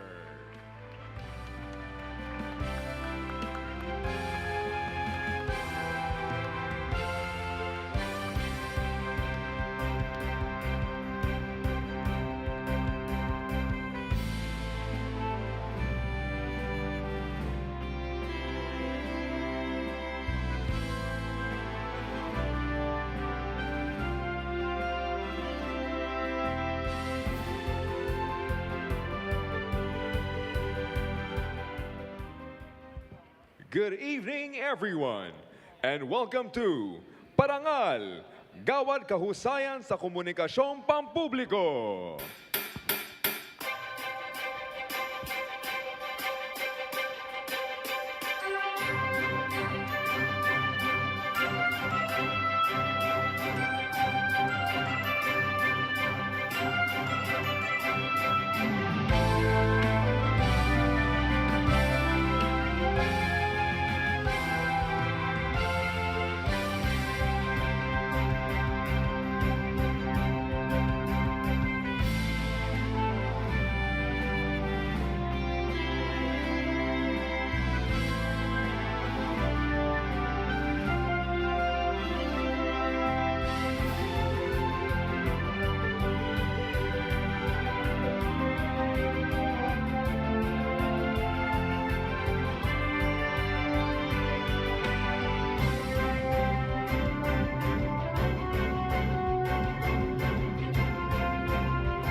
Once again, a big round of applause for your hosts this evening, Mr. Paulo Bejones and Miss Isabel Daza. And we are back, ladies and gentlemen. We hope that you enjoy the food and drinks that we prepared for all of you. And Mr. President, it is indeed an honor to have you join us tonight despite your very, very busy schedule. Good evening, Paul. Good evening, Mr. President. All right, we are down to our last 3 awards. Digital Campaign of the Year Award, Champion of Information Integrity Award, and of course, the Outstanding Public Communicator Award. Can we hear it for our nominees? Another round of applause, please. Good luck to all of you. To present the nominees, from the Presidential Communications Office, Senior Undersecretary Emerald Ridao and Assistant Secretary Patricia Martin.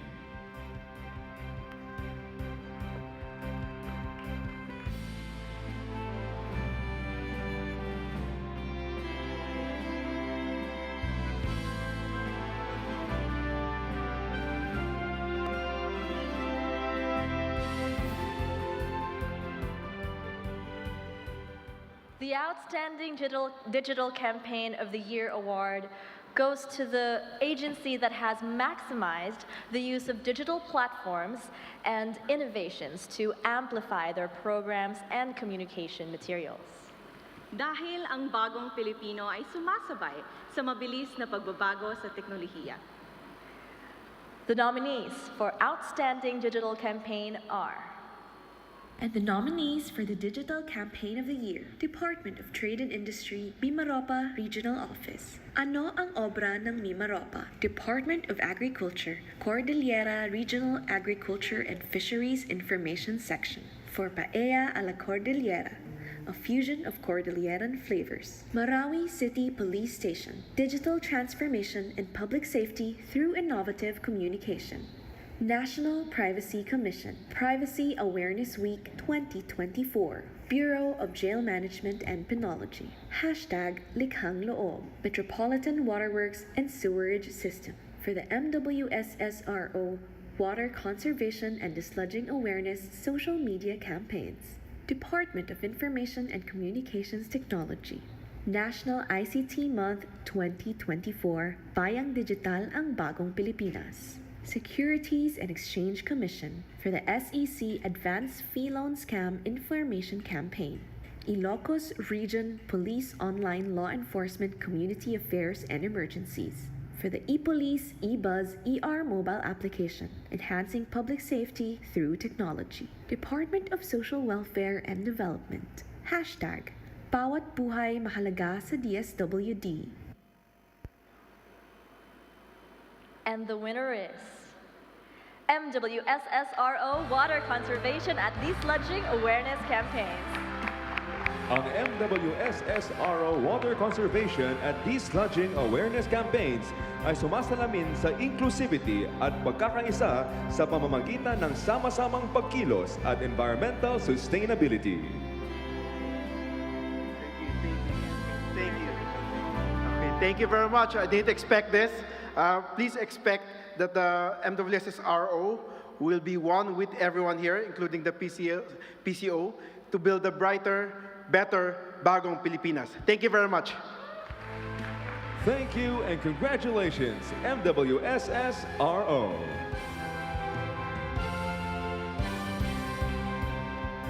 The next award recognizes government agencies and departments that have made significant efforts to combat misinformation and disinformation.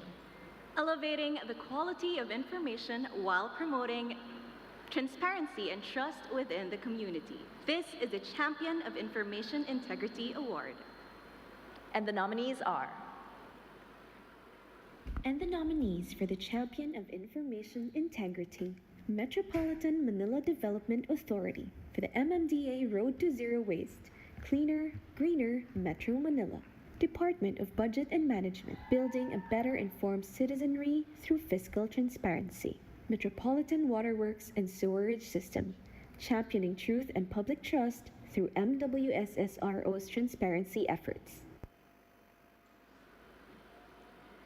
And the Champion of Information Integrity Award goes to the Department of Budget and Management.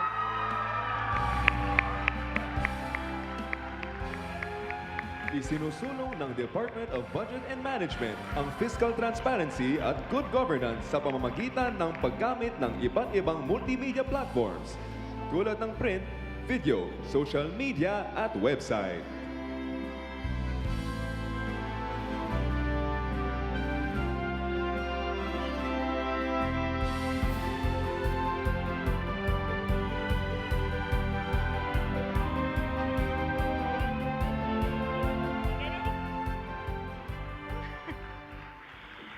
Hindi po namin ito ina-expect. We dedicate this award to our very gorgeous and efficient Secretary of Budget and Management, DBM Secretary Amena Mina Pangandaman. Thank you very much po. At you can expect na mas pagbubutihin pa po ng DBM ang pagre-release ng budget sa inyong lahat. Thank you po. Music Goddess, if I may add, the Philippines actually ranks #1 in budget transparency in Asia and 15th in the world. So rest assured, we will continue to work to make the budget open, transparent, and accessible to the Filipino people. Maraming salamat po. Thank you and congratulations, Department of Budget and Management.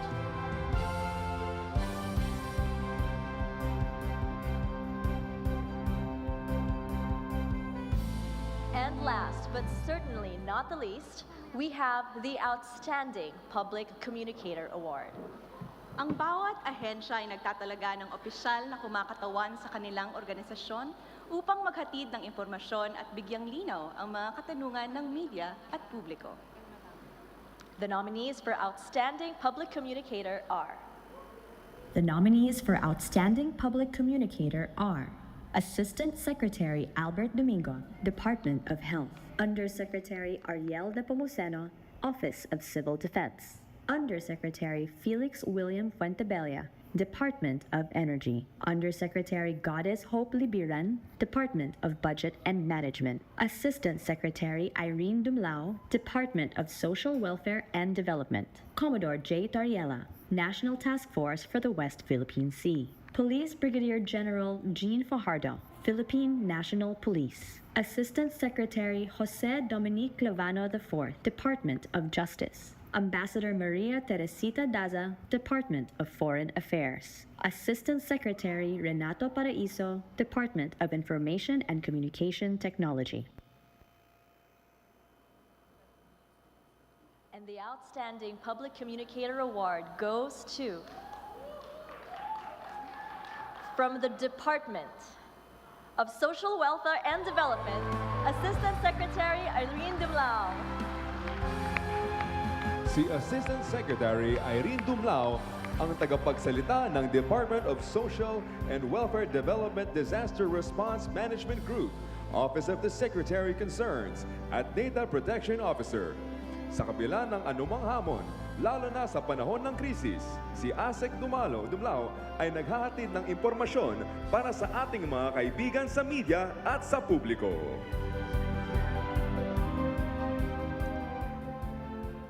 Maraming salamat sa Presidential Communication Office sa parangal po na ito.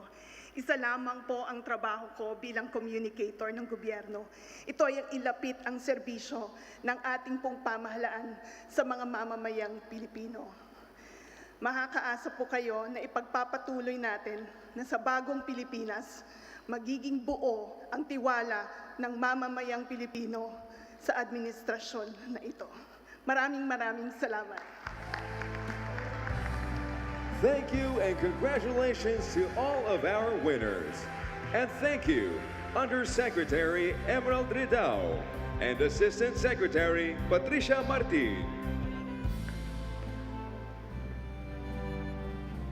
Let us continue celebrating our nominees and winners this evening with world-class entertainment. Ladies and gentlemen, give a warm welcome to Asia's Vocal Supreme, Miss Katrina Velarde.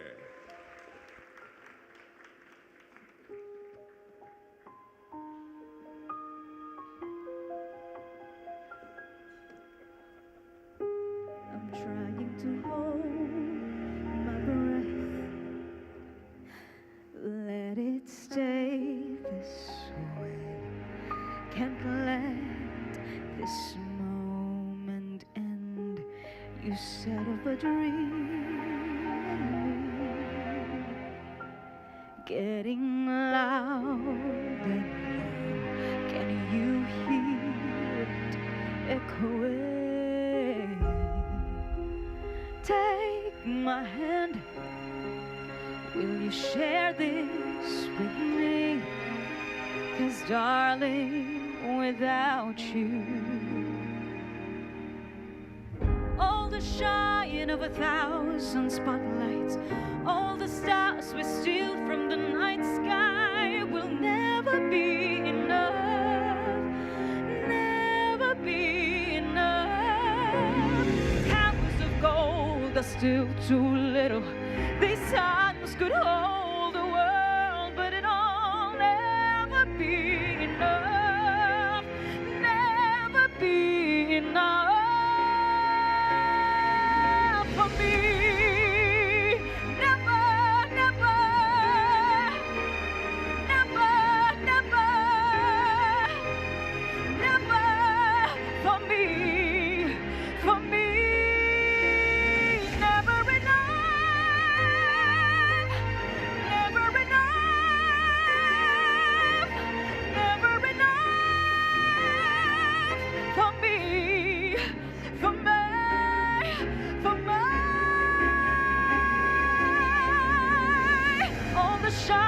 Of 1,000 spotlights, all the stars we steal from the night sky will never be enough, never be enough. Towers of gold are still too little.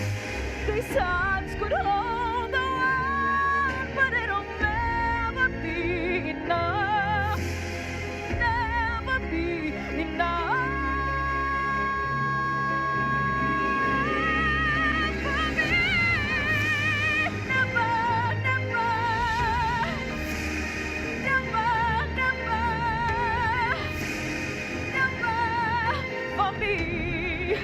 For me, never enough.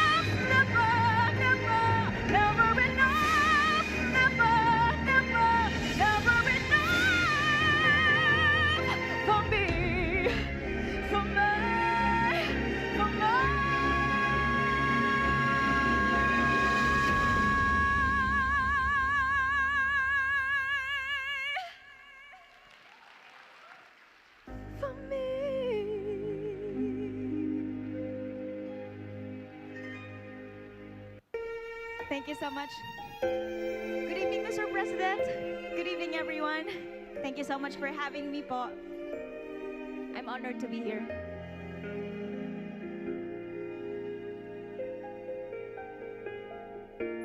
Di biro ang sumulat ng awitin para sa'yo. Para akong isang siraulong hilot lito. Sa akin pangina ng piano, tiklado'y pilit nilaro. Baka sakaling merong tono, bigla na lang umusbong.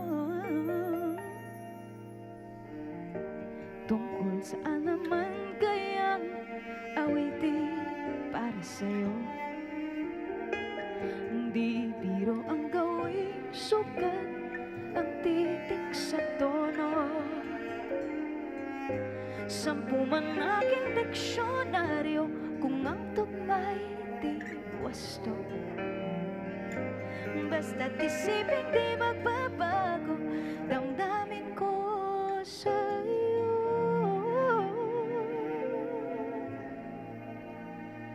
Araw, gabi, nasa isip ka, napapanaginip ka, kahit saan magpunta.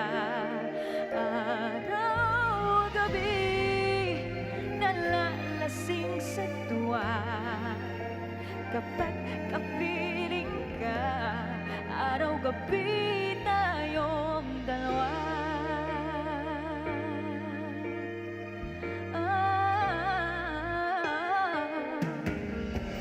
Biruin mong nasabi ko ang nais kong ipahatid. Dapat mo lamang mapatid, laman itong dibdib. Tila 10 awitin nang natapos kong likhain. Ito ang tunay na damdamin ng kapit na tingin.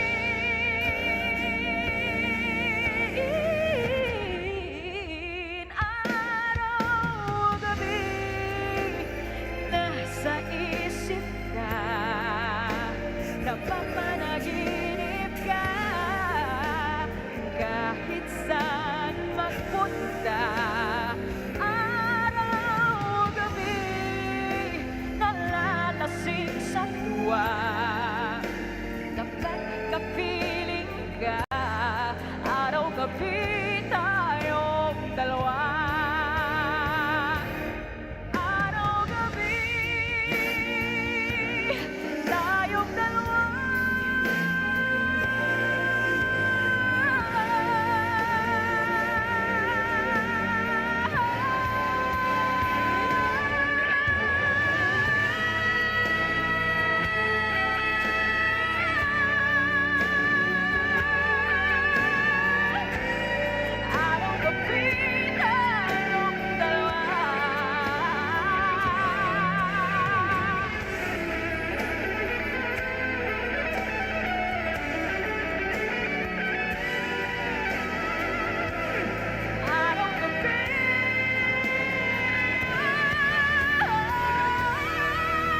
once again, Miss Katrina Velarde.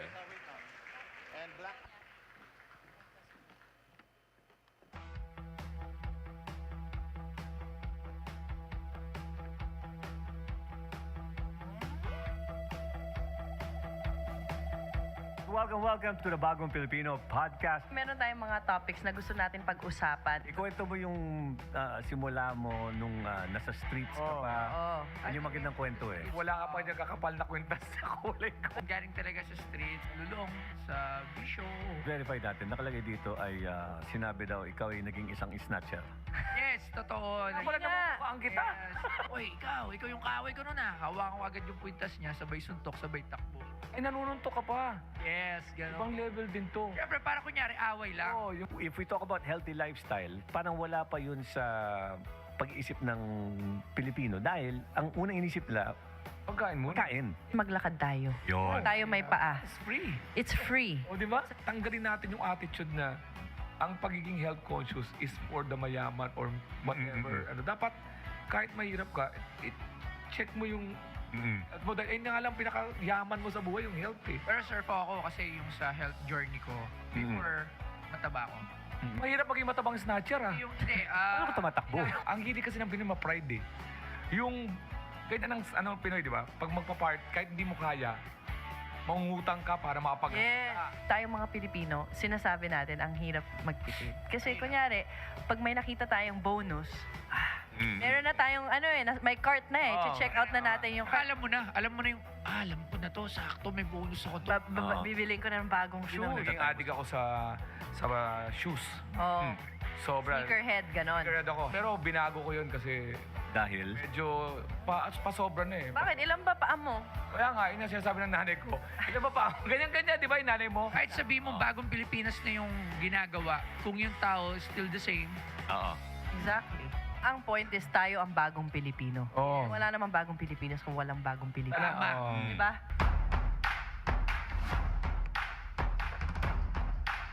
At yan po mga kaibigan ang aabangan natin ngayong gabi, 10 p.m. po, that Bagong Filipino podcast will be dropping. Yes, Paolo, in fairness, magaganda ang mga topics na pinag-usapan natin dyan. So, abangan nyo po, 10 p.m. tonight. That's right. Kasama natin si Boss Toyo at si Alex Calleja. And future episodes natin, may mga kasama tayong mga iba't ibang mga tagapagsalita ng mga ahensya. So, aasahan po natin yung mga communicators that are present here tonight. Ay iimbitahin po namin kayo sa aming Bagong Filipino podcast. Yes, as our guests. Of course, this evening is brought to us by the Presidential Communications Office and Radio Television Malacanang. So at this point, ladies and gentlemen, we would like to hear the special message of our guest of honor, the President of the Republic of the Philippines, Ferdinand R. Marcos Jr.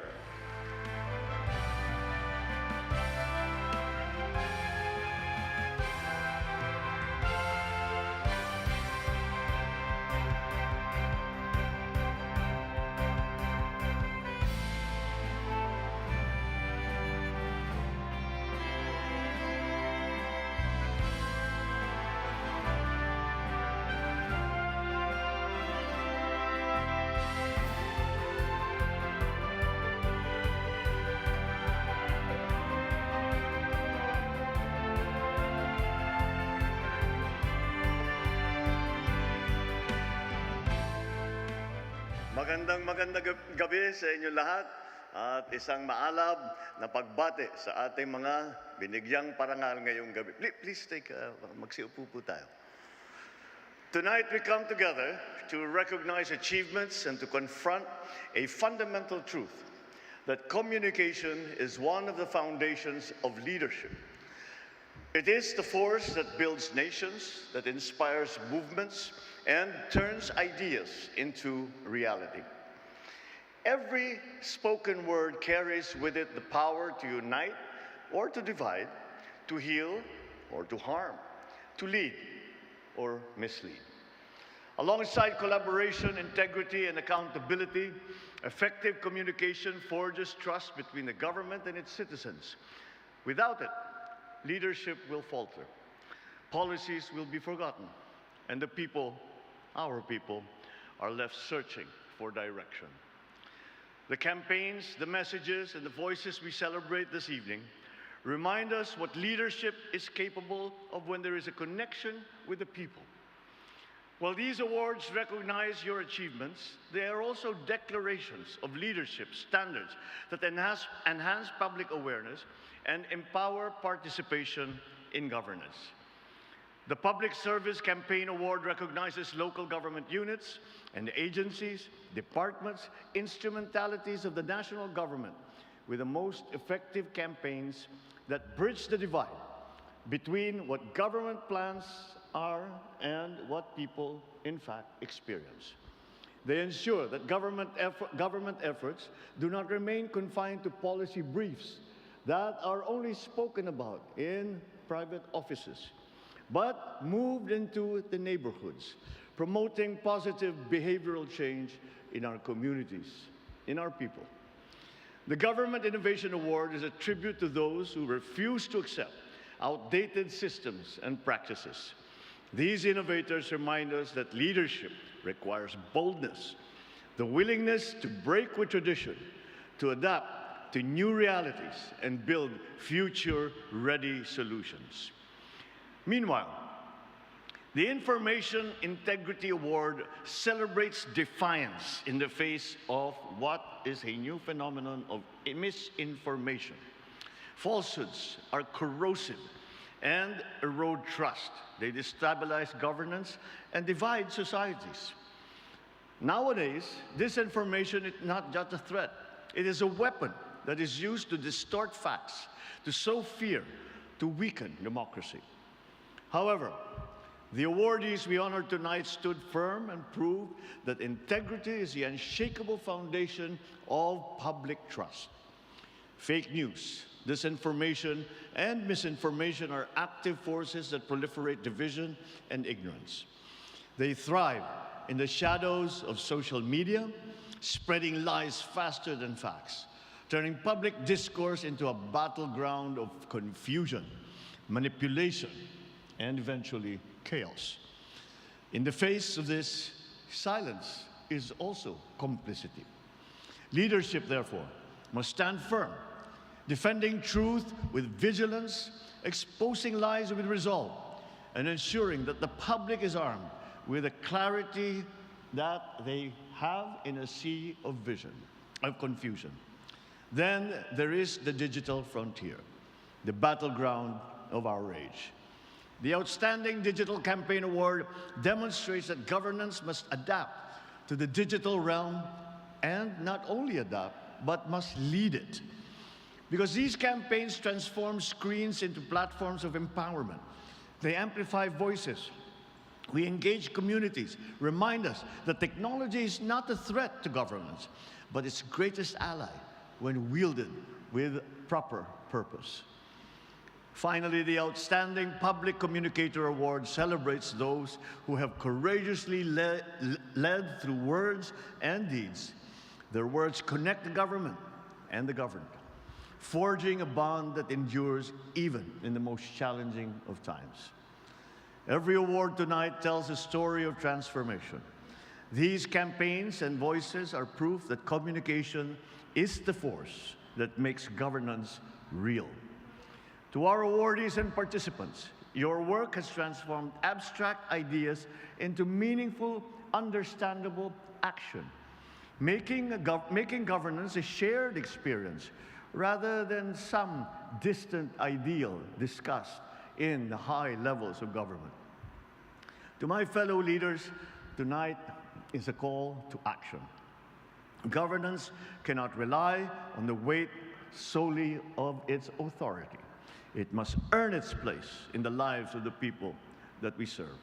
Leadership must be rooted in connection so that our vision will inspire, our action resonate, our legacy will last. To our partners in media, civil society, and the private sector, thank you for being the stewards of democracy and the champions of accountability. Your work does more than report. It shapes the national narrative, challenges complacency, and demands better from those holding public office. At sa sambayan ng Pilipino, kayo po ang pinakamahalagang puwersa na nagtutulak sa pagsulong ng ating bansa. Ang tiwalang ipinagkaloob ninyo at nagbigay ng inspirasyon sa amin upang maglingkod sa inyo ng may dangal at katapatan. Asahan po ninyo na patuloy kami sa paghahatid ng serbisyong epektibo, may integridad at may pananagutan. This is the challenge we must all embrace. Leaders that fail to connect will fail to endure. Policies mean nothing if they are not understood. True leadership builds trust not through words alone, but through the clarity and conviction that make these words matter. Today, we honor the recipients. Tomorrow, we will achieve the Bagong Pilipinas we aspire for. This is our commitment. This is our resolve. This is our future.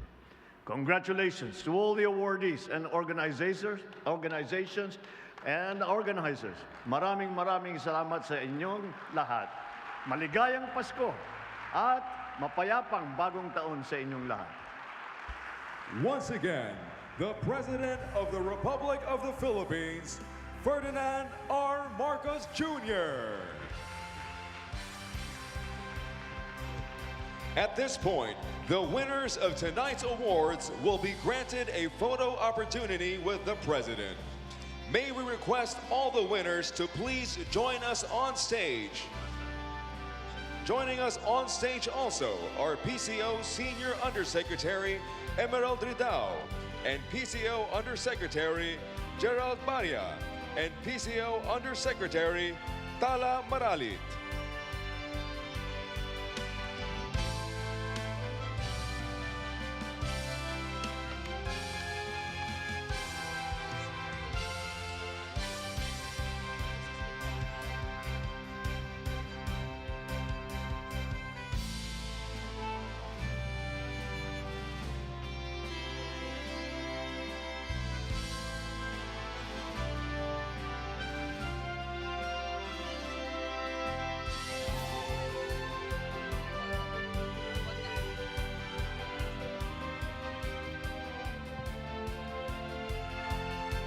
Thank you to the winners and congratulations. For the next batch, may we please call on the Public Service Campaign nominees and awardees. Joining this group also is Pampanga.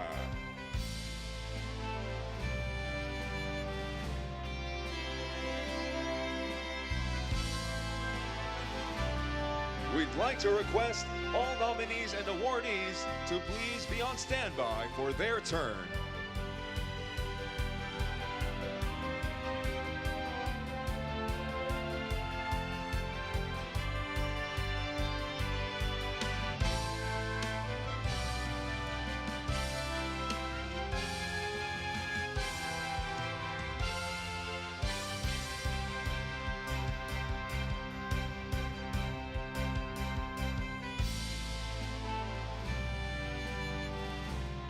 Thank you, Public Service Campaign nominees and awardees. For the next batch, may we call on the Government Innovation Award nominees and winners.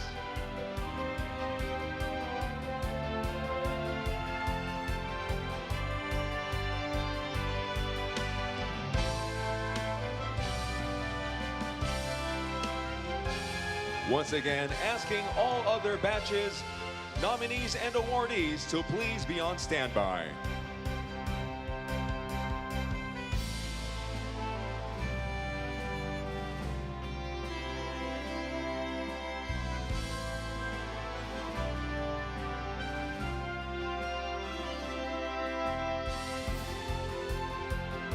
Thank you, Government Innovation Award nominees and winners. For our next batch, we'd like to call on the Outstanding Digital Campaign awardees and nominees, including all the subcategories: Best Website, Best Short Form Content, Best Long Form Content, Best Infographic, Viral Campaign, and overall Best Digital Campaign.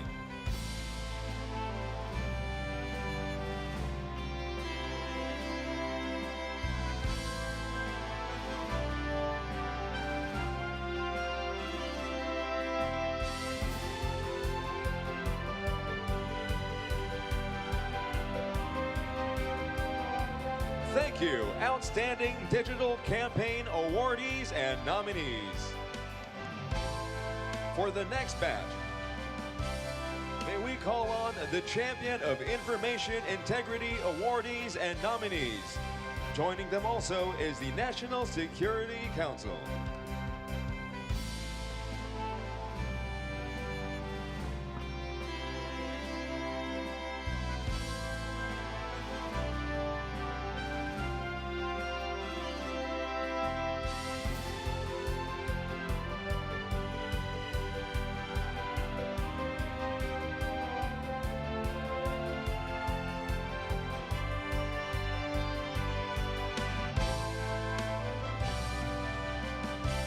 Thank you, Champion of Information Integrity Award nominees and winner. For the next batch, may we call on the nominees for the Outstanding Public Communicator Awards.